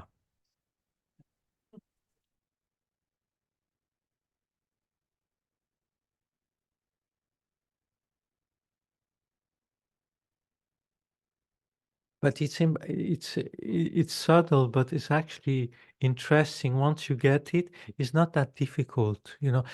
To express it, you use all these words. It becomes a blah blah blah blah. All these concepts. But the experience is very quick and very, very tasty. But it's difficult to, the only things we have is concept and words, right? That's the only thing we have at our level. We don't have direct experience, so. To go back to the thing you were talking about before this latest discussion, which was very helpful, thank you, about the pain, and then that brings up the I that experiences the pain. Is that related to relative and ultimate truth?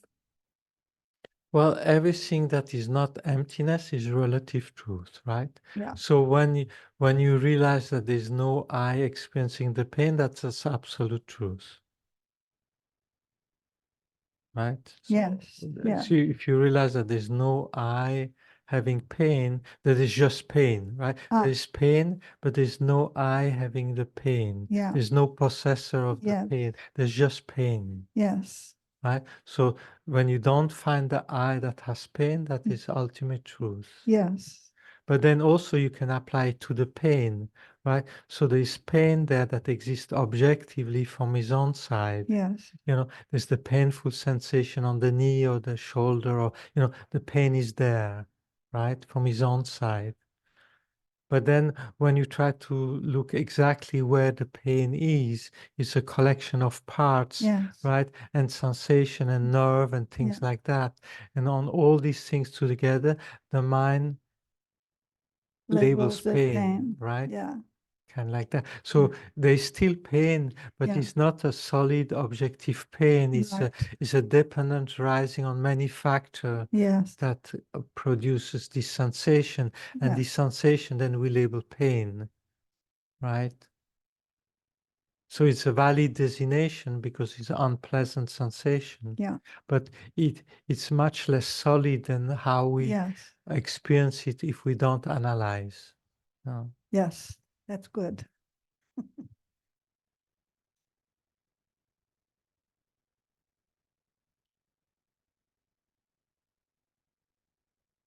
Venerable Renee, I'd like to go back to what you said earlier with regard to my question about if you don't know the name of something. So I think you might have said something like, while it's not the name given to the object, but its ability to function. As what that name entails. So that relationship between the name and the function, how is that exactly working? Because I'm thinking, so if you take an airplane from here to Washington, we are all getting onto a plane and it's taking us from point A to point B. How is that name and function causing that to actually work? Or even simpler, how is this cup holding the water if it's just name and function?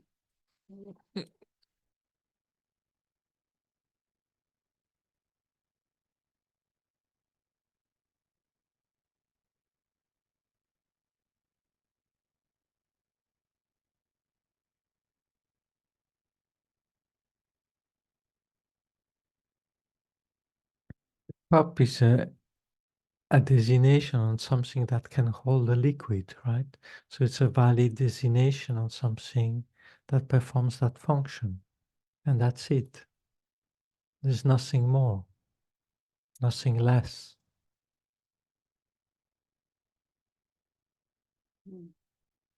So it's not like when you designate something, you create it, right?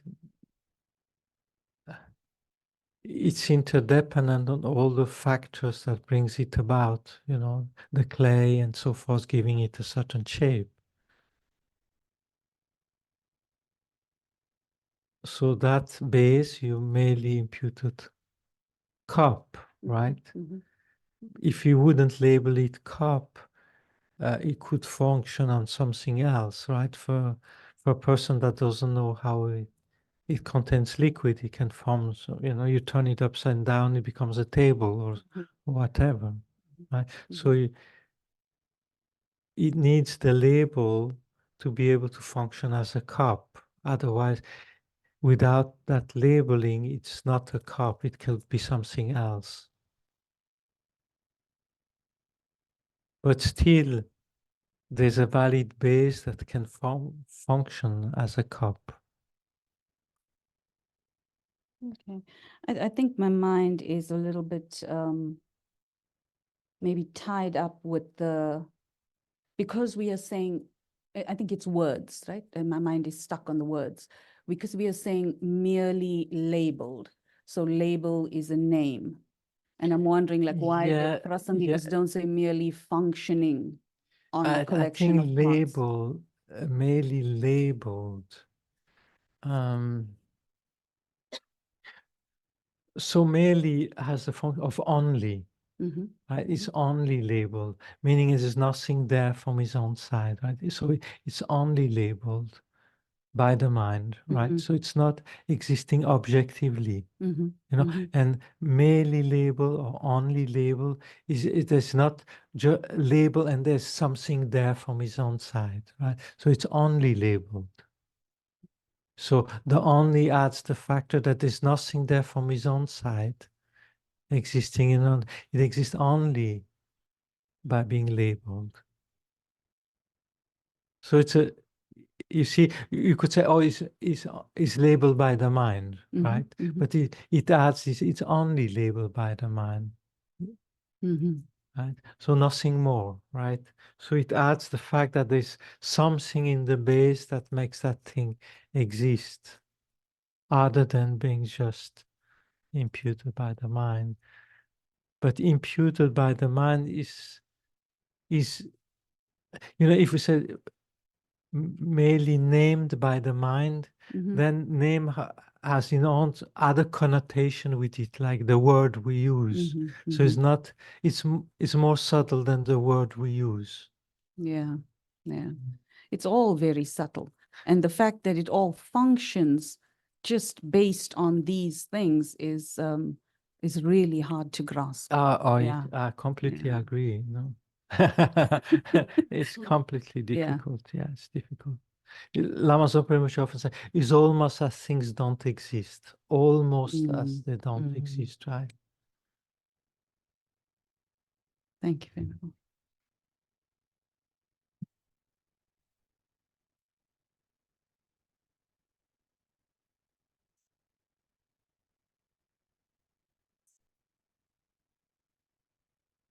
Thank you, Venerable Renee, for being so patient with us.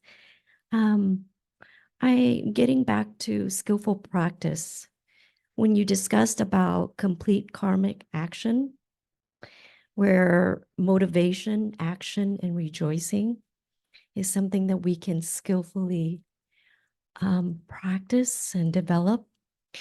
And you said that actions can still be tainted. Is it because we are still teeter-tottering between the dominant I and on the path to realizing emptiness? That Yeah. as long as our karmic action arise or exists or ripens, does that mean also our motivation is still can be tainted as well? Yes. As well Yes. as our rejoicing? Yes. So what they say, as long as you don't have the full realization of emptiness on the path of seeing, there's a subtle sense of I, a doer, right? So even when you do virtuous action, there's a me that does the virtuous action, right? So it's tainted by this sense of subtle I, right? So it's contaminated by this subtle sense of I, right? And as long as it's contaminated, as long as our virtuous action are contaminated by this sudden sense of a doer of the virtuous action, it leads, the virtue brings about result in cyclic existence, right? It doesn't bring about result above or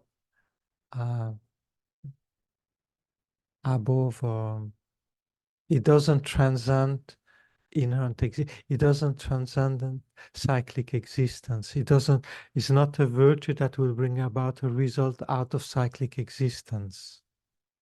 So the antidote to lessen the taintedness would be the continuance of renunciating as well as purifying in our daily practice as well.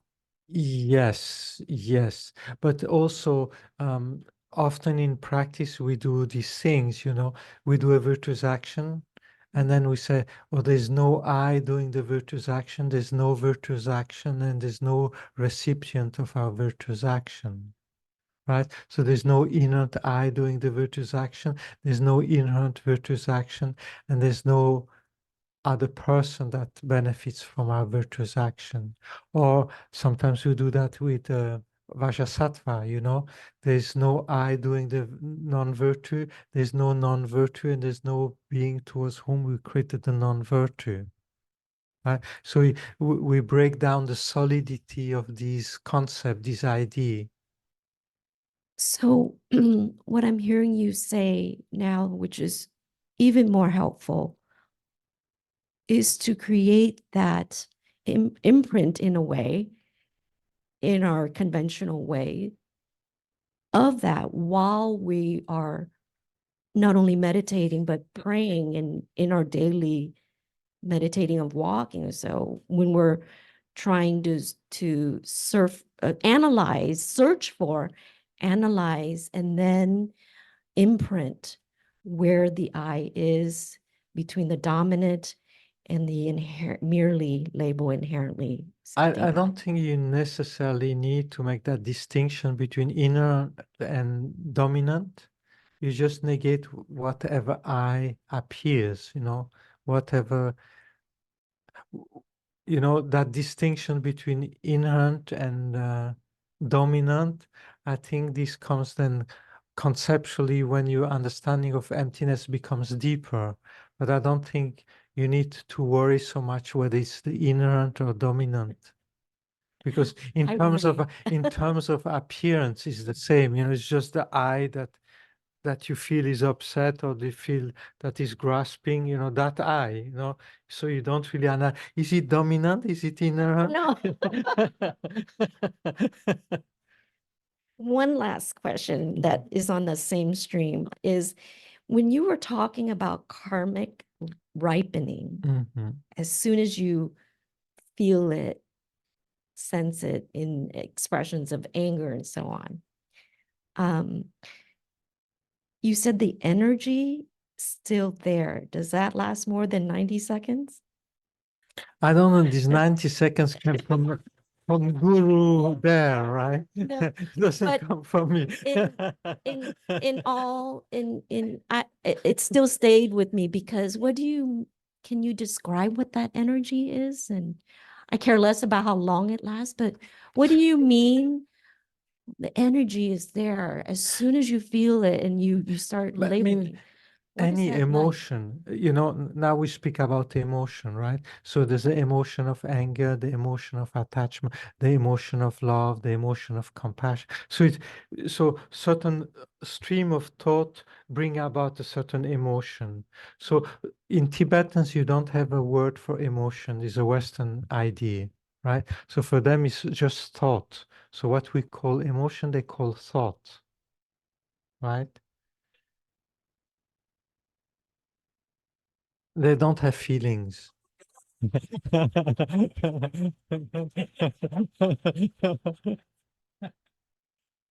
They have sensations.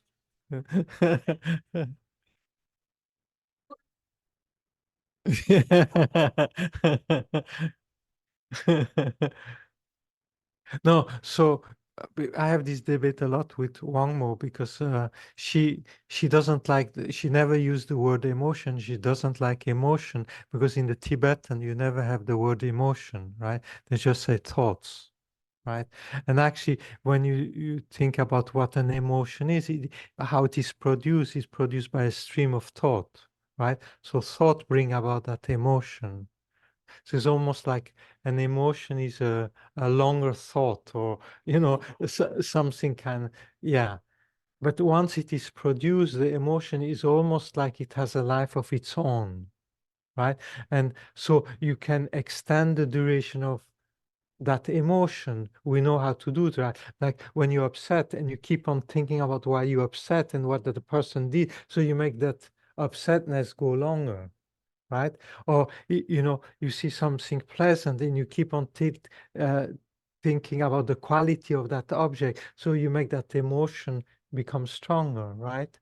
Or you think about the quality of a dress or a flower, and then you always think about the quality, so your attachment or you wish to get that object becomes stronger, right? So we know how it functions, right? So we can extend it. But to reduce it is another matter. It's almost once it is created, it has a life of it. Let's say for me, the example that works is, you're on a bicycle and you pedal, and then you stop pedaling, the bicycle goes on for a while before it stops. Right? So same thing, an emotion, once you have triggered, once you have produced it, it has a momentum, right? A good word. Yeah, it has a momentum. So And then while that moment is, even though you don't find the I that is upset, you don't find the upsetness, you don't find the mind that is upset, it's still the momentum goes on, right? It doesn't seem that the emptiness stops the emotion right there. It has its momentum. Is that momentum also receiver, whoever is within that aura that is receiving that energy of yours, let's Oh, say the yes, negative, as it's long, in relation to those around you and sentient beings. yeah, I mean, when you're upset, it affects everyone else around.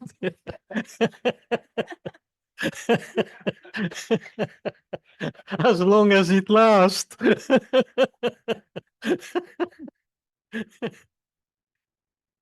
Oh my, I forgot. Okay, wait. Sorry. Yes, you spoke about a virtuous action. If it's, I can't repeat what you said, a virtuous action and relationship to the I, that what came up for me is the danger or the meaning of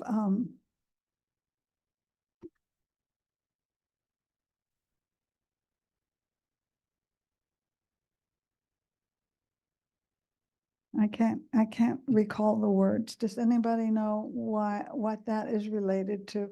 It keeps you from, So if you do a virtuous action, yes, right, as long as there's a doer of the yes, virtuous yes, action yes, that exists from his own side, yes. so that virtuous action will produce happiness within cyclic existence. Cyclic, yes, that one. Yeah. So is that because the doer feels pride in the virtuous action, and then that's the negative force when one identifies with doing, oh, I did a virtuous action, and is it related to that or something else? Well, that would turn the virtuous action to a non-virtuous Yes, yes. action. That's the one. Okay, Yeah. I just verifying my. Yeah, so that's not what I was talking about. No. Right, but that's worse.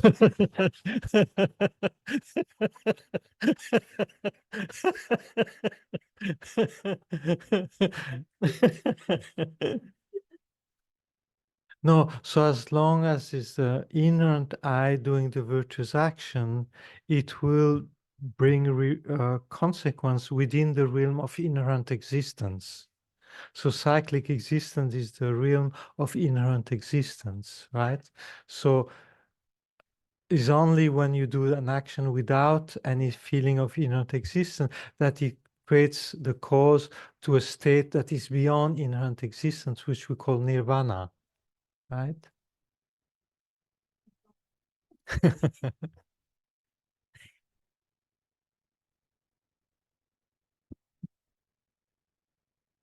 Thank you very much. And the Bodhisattva on the path accumulation. So when they have bodhicitta, they do positive action. They still have inherent existence, perception, but they say the merit that they accumulate all will be finished when they become a Buddha. The Bodhisattva on the path accumulation, he had bodhicitta on contrive, but he still perceived inherent existence. He believed in inherent existence. He didn't have passive seeing yet. He didn't have direct perception. So he accumulate virtues, and that virtues will be only, they would say, merit only finish when he become a Buddha. So it Yes. still create a cause to become a Buddha, not only Yes, cycled yes, existence. Yes. So in that case, will be actually the Yes, but it doesn't create virtue that is beyond cyclic existence. why? Because he sees everything as inherently existent. But So he it will cannot- still will create cause to become a Buddha. Yes, in the terms of motivation, in terms of how to say aspiration, in terms of virtue, that virtue won't cease till he reach enlightenment. But in terms of creating the cause of being beyond cyclic existence, I don't think, yeah, I see your point. It's a good point. I'm not completely sure how to answer that. But as long as there's a believing in an I, in the existent I, so the result is within cyclic existence, right? As long as things appear inherently existent, so that's what we call cyclic existence, right? So whatever action you do beyond that, then they are the cause for nirvana. Otherwise, they will ripen within cyclic existence. But in terms of motive, we have this aspiration to become Buddha for the sake of all living beings, right? So, and we say, you know, whatever merit are dedicated towards continue to work till that enlightenment comes about, right? So I'm not sure. Not even dedication, just in general, people like to do something, but to do to help others or do whatever virtuous actions is there. But if they still didn't have direct perception, I mean, it's for sure better they will do than not to do it. Yes, yes, yes, definitely. But it brings happiness as a human being, as a God, is fantastic, you know. It brings about happiness, right? We all prefer happiness than suffering. So it's good. So it's just would you be thinking that, so just if some part of it of that merit will be still continuing, or for actualizing the Buddha? But no. I don't know. I don't know.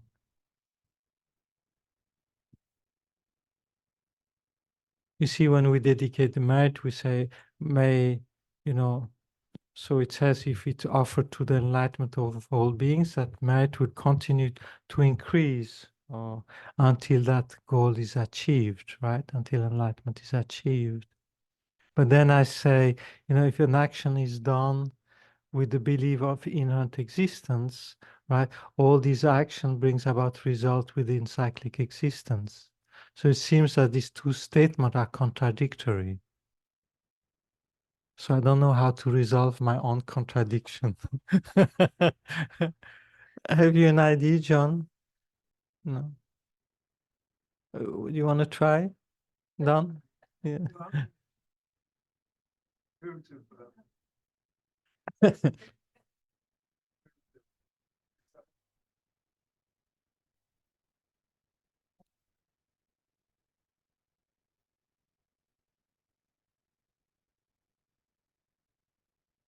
like you're stuck either in cyclic existence or non-cyclic existence, and all your actions involve one, you can't for the other. But Yeah. at some point you have to cross over the line. Yes, yes, yes, it's true.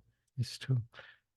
But I think also, you know, when we say, you know, we do the action without an inherent I, at our level, we just pretend, right? This is not the actual experience. The actual experience, when you say the I is merely labeled by the mind, is when you have that actual direct experience. We merely say it with a conceptual understanding, so it has a certain level of power, but not the complete power of someone that has that actual experience, right? Yes, Don. So in terms of being able to do a virtuous act, a pure virtuous action, I'm still grasping an eye, of course, so I can't do that. Can I do it at the path of seeing, or do I need to get you know, the seventh level? When can I do a virtuous action purely?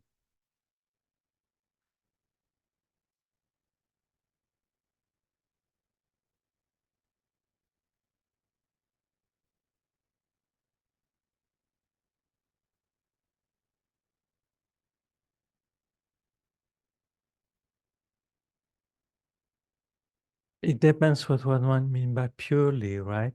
So I think the person on path of preparation, their virtues are purer than the path of accumulation, and the one on the path of seeing is purer than the path of preparation, and path of meditation is purer than the path of seeing, and then 10 bodhisattva bhumi is purer than the one on the ninth, right? So I think the quality, the purity of our virtue becomes pure and pure as we progress.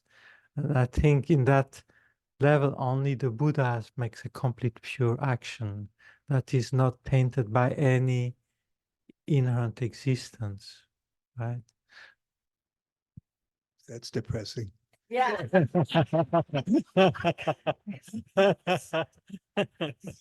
Thank you.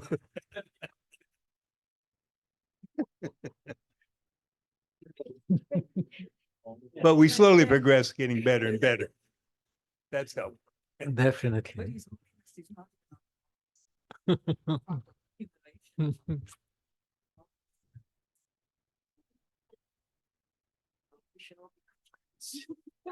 Okay, so I thought maybe to conclude, I thought we could recite the King of Prayer together with this extraordinary aspiration of a bodhisattva.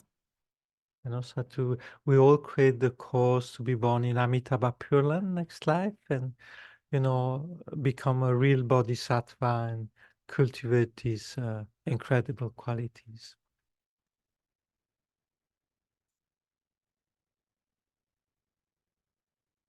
So today and yesterday, so by taking part in this retreat, we have created a lot of positive imprint, positive karma by meditating on refuge, on bodhicitta, on emptiness, on calm abiding, on karma. So much positive imprint we have put in our mind. So this positive energy we can dedicate to multiple purposes. So to make this imprint even stronger, we can imagine that we are bodhisattva, that we care for all living beings.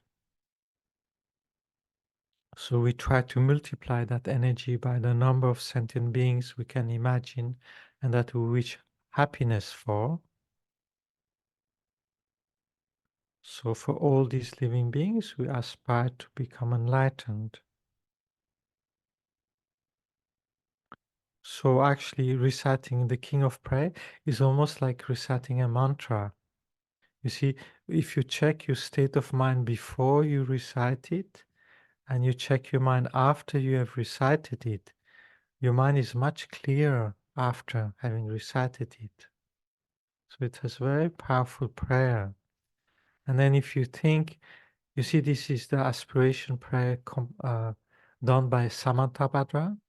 So you imagine that you composed it, that it is your aspiration. That's what you think. So then it becomes really, really beautiful and really powerful.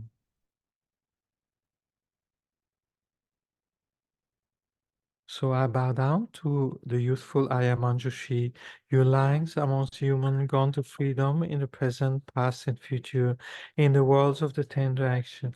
To all of you with holy speech and sincere mind, I bow down. With the energy of aspiration for the Bodhisattva way, with a sense of deep respect, and with as many bodies as atoms of the world, to all of you Buddhas visualized as real, I bow down. On every atoms are Buddhas numberless as atom. Each emits a bodhisattva. And I'm confident the sphere of all phenomena is entirely filled with Buddhas in this way. With infinite ocean of praise for you, with ocean of sound of the aspects of my world, I sing the breathtaking excellence of the Buddhas and celebrate all you gone to bliss. Flowers and great sweet music, scented word and deeper soul, sparkling light and sublime incense, I offer to you, victorious one. Fine dress and fragrant perfume, sandalwood powder heaped high as Mount Meru, all wonderful offering with spectacular array, I offer to you, victorious one. With transcendent offering, peerless and vast, with profound admiration for all the Buddhas, with strength of conviction in the Bodhisattva way, I offer and bow down to all victorious one. Every harmful actions I have done with my body, speech, and mind, overwhelmed by attachment, anger, and confusion. All these I openly lay bare before you.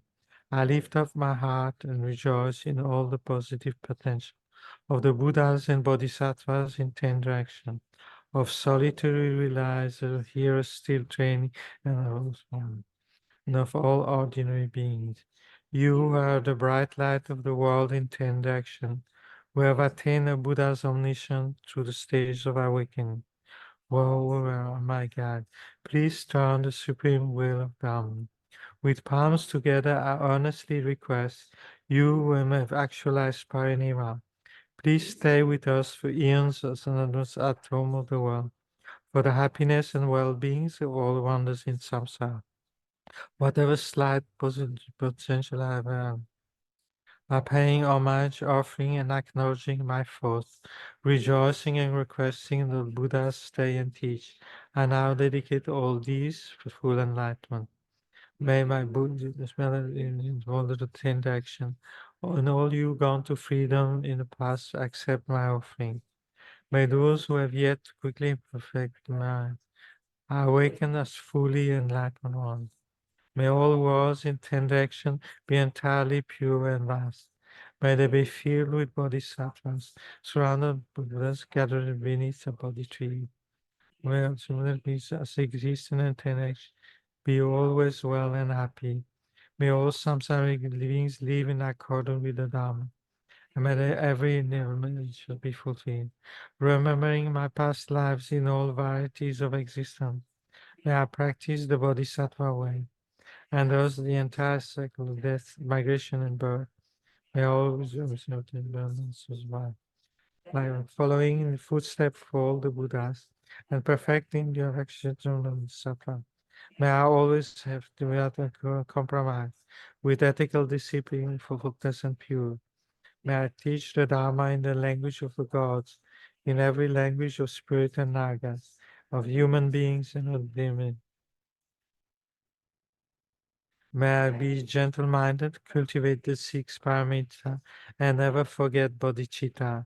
May I completely cleanse without omniscience every negativities and obsession only. May I traverse all my lives in the world, free of karma, afflictions, and interfering forces. Just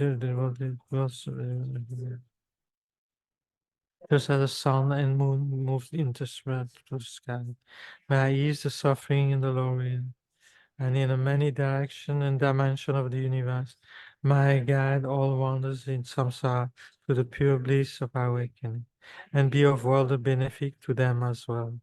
May I practice constantly for eons to come, perfecting the activities of awakening, acting in harmony with the various disposition of being, showing the ways of a bodhisattva.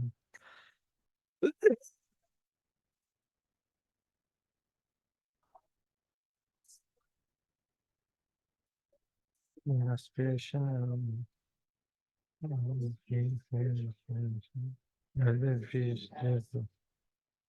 that he wish to bear and expertly teach the Bodhisattva way.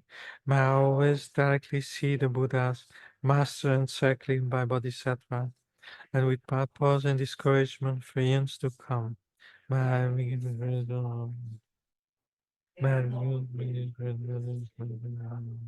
illuminating our embodying the way of Sattva, and practice ardently in all purity. While restricting the soul sector of existence, may I become an endless treasure of good qualities, skillful mean, wisdom, samadhi, and liberating stabilization. Gather limitless, pristine wisdom. One may shall see Buddhas in the Sattva, inconceivable Buddha, some Sattva. Practicing this awakening of awakening, perceiving Jesus of action. I like to each in the ocean of the times Buddhas in the space of a whistle hair. So shall you will practice from the journey. Thus am I continually immersed in the speech of the Buddha, expression that really in the ocean of qualities in the world, the completely pure eloquence of all the Buddha, communication through to the varied tendencies of being, With strength of understanding, I plunge into the infinite enlightenment sweets of the Buddha. When Buddhas have 3 times gone to freedom, I shall experience in one moment. So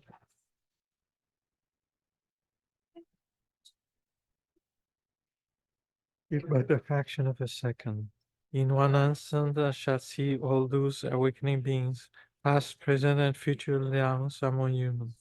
And with the power of the illusion-like stability, I will intensely engage in all the result. I shall manifest upon one single atom the array of possibilities, present, past, and future. Likewise, I shall enter the field. I shall enter in the very presence of all my God. Those lights in this world who have yet to appear, who sequentially turn the will of the awakened, who have lived in our mouth, final please.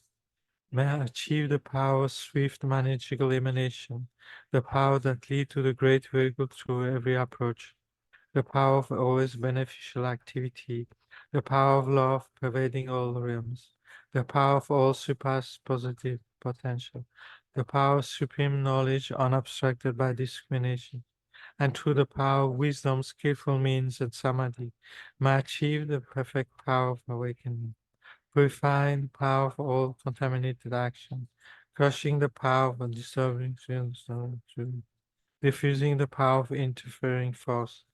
I shall perfect the power of the Bodhisattva practice. May I purify an ocean of worlds. May I free an ocean of beings. May I clearly see an ocean of Tao. May I realize an ocean of pristine hour. May I purify an ocean of activity. May I fulfill an ocean of aspiration. May I make offerings on an ocean of Buddha. May I practice without discouragement.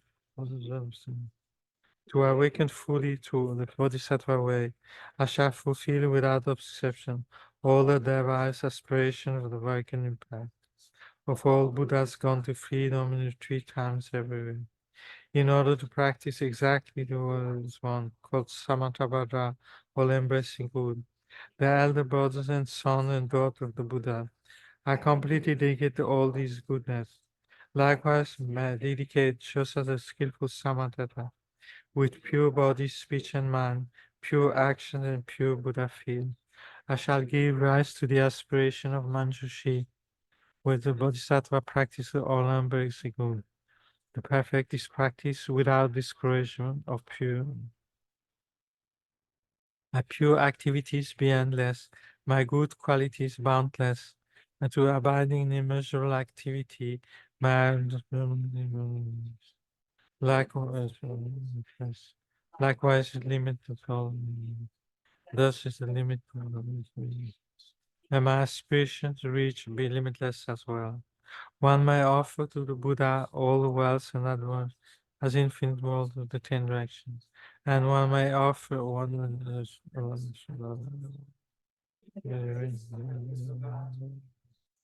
but whoever hears this extraordinary aspiration and longing for highest awakening, he rises to face just one, creates far more positive potential. Those who will make this heartfelt aspiration for the Bodhisattva way will be free of all lower rebels, free of the dominion, and we have Amitabha infinite life. And even in this very human life, they will be nourished by happiness and all consciousness. Without waiting long, they will become like Samattabhadra himself. Those who give voice to these aspirations will quickly and completely purify the 5 bountiful of which create under the power of ignorance. Blessed by supreme knowledge, excellent body, family, activity, and very false and misleading teachings. And all the 3 worlds will make offerings, going quickly to the noble body tree and sitting there to benefit sentient beings, subduing all interfering forces. They will fully awaken to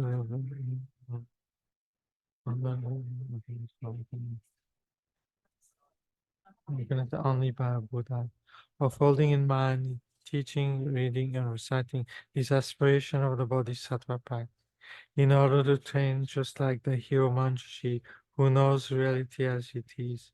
Just like Samantha Bada, completely dedicated to all these goodness, just as I did with his inspiration, please, as the great. All Buddhas gone to freedom in the three times. I too dedicate to all my root of goodness for the attainment of the Bodhisattva practice. When the moment of my death arrives, by eliminating all obscuration and directly perceiving Amitabha, may I go immediately to Sukhavati, pure land of great joy. Having gone to Sukhavati, may I actualize the meaning of these aspects, fulfill them without obsession, for the benefit of beings who have longest been born from a supreme superlactic lotus in a joyful land of Buddha's manifestation power. May I receive a prediction of my awakening directly from the Buddha Amitabha. Having received a prediction there, may I create vast benefit throughout the universe. May the billions emanation from the to even the smallest virtue I have accumulated by offering this prayer of the Bodhisattva practice. All the positive aspiration of being be fulfilled in an instant. To creating limitless positive potential by dedicating this prayer to samatha as these. May all beings drawing in the noble form enter Buddha's Amitabha. To this king of aspiration, which is greatest of the sublime, helping in the Buddha's samsara. To the accomplishments of this world, the suffering of every.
So I've heard that Lama Zopa Rinpoche during the last year of his life recited that prayer every evening, you know. So, and I think many lamas recite that prayer every day. It's quite common dedication practice. So its benefits are immeasurable. So I think it's good to recite from time to time, especially when we're in group like that, because it's multiplied by the number of people reciting it together.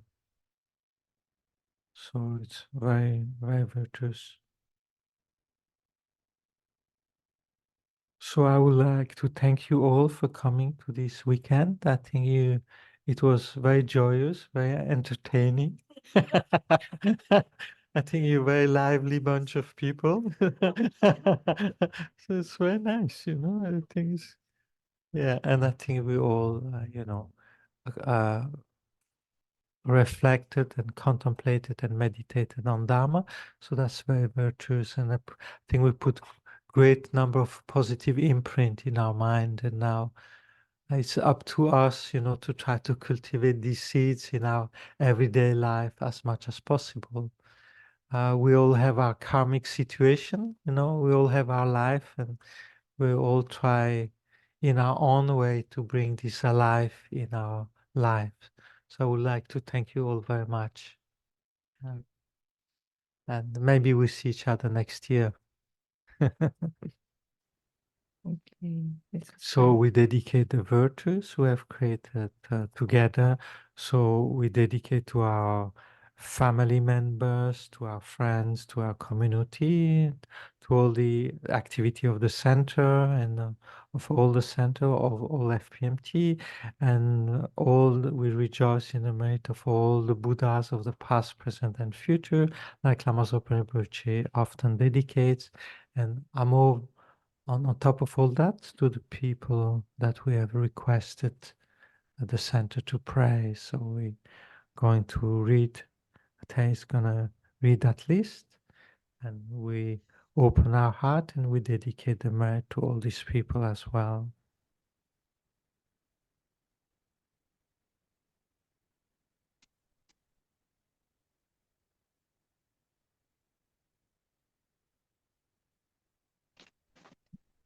I'll do it in Tibetan. Om Sahaji Bhagi Jo Ching Me Jo Ram Re Rab Ling Ji Ni De Kien Pa Di Sangye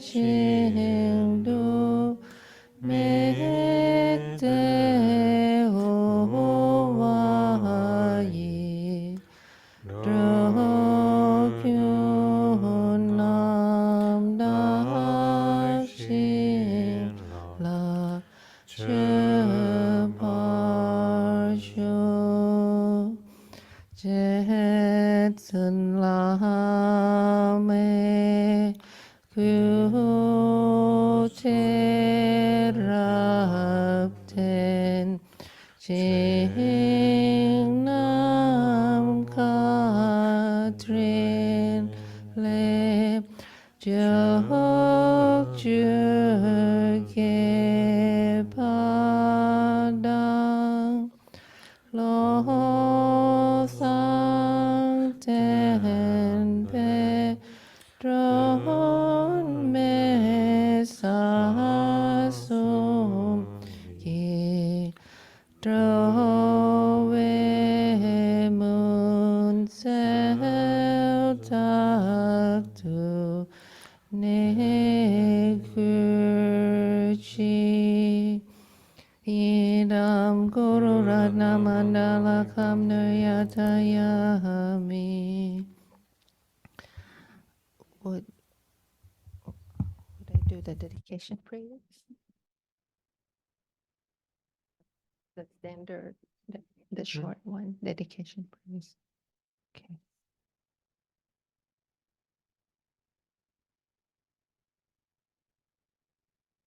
Do it in English. Okay. Due to the merits of these virtuous actions, may I quickly attain the state of a Guru Buddha and lead all living beings without exception into that enlightened state. May the supreme jewel Bodhicitta that has not arisen arise and grow, and may that which has arisen not diminish but increase more and more. Long life prayer for His Holiness the Dalai Lama. The wish granting, wish fulfilling jewel, source of every single benefit and happiness in this world, to the incomparably kind Tenzin Gyatso, I beseech, may all your holy wishes be spontaneously fulfilled. Prayer for the swift return of Lama Zopa Rinpoche. Fearless teacher and assembly of the children of the victorious ones, Shravakas and Prateka Buddhas, victorious Losang, father and sons, along with the lineage masters, all the objects of refuge in infinite lands, please bestow the virtue and goodness of accomplishing this prayer here and now, holding and spreading the Muni's precious and complete teachings through explanation and practice. You wore the armor of patience that is never discouraged. Incomparable, venerable Guru, to you I make request. While striving single-pointedly for the sake of the victorious one's teaching, the sole gateway through which all benefit and happiness emerge, and form other living beings, you suddenly departed to peace. What a great loss. Nevertheless, through the so- deceiving truth of the blessings of the ocean of the three jewels and the great waves of Bodhisattva of the children of the victorious ones, may the smile of a reincarnation swiftly beam in glory for fortunate disciples.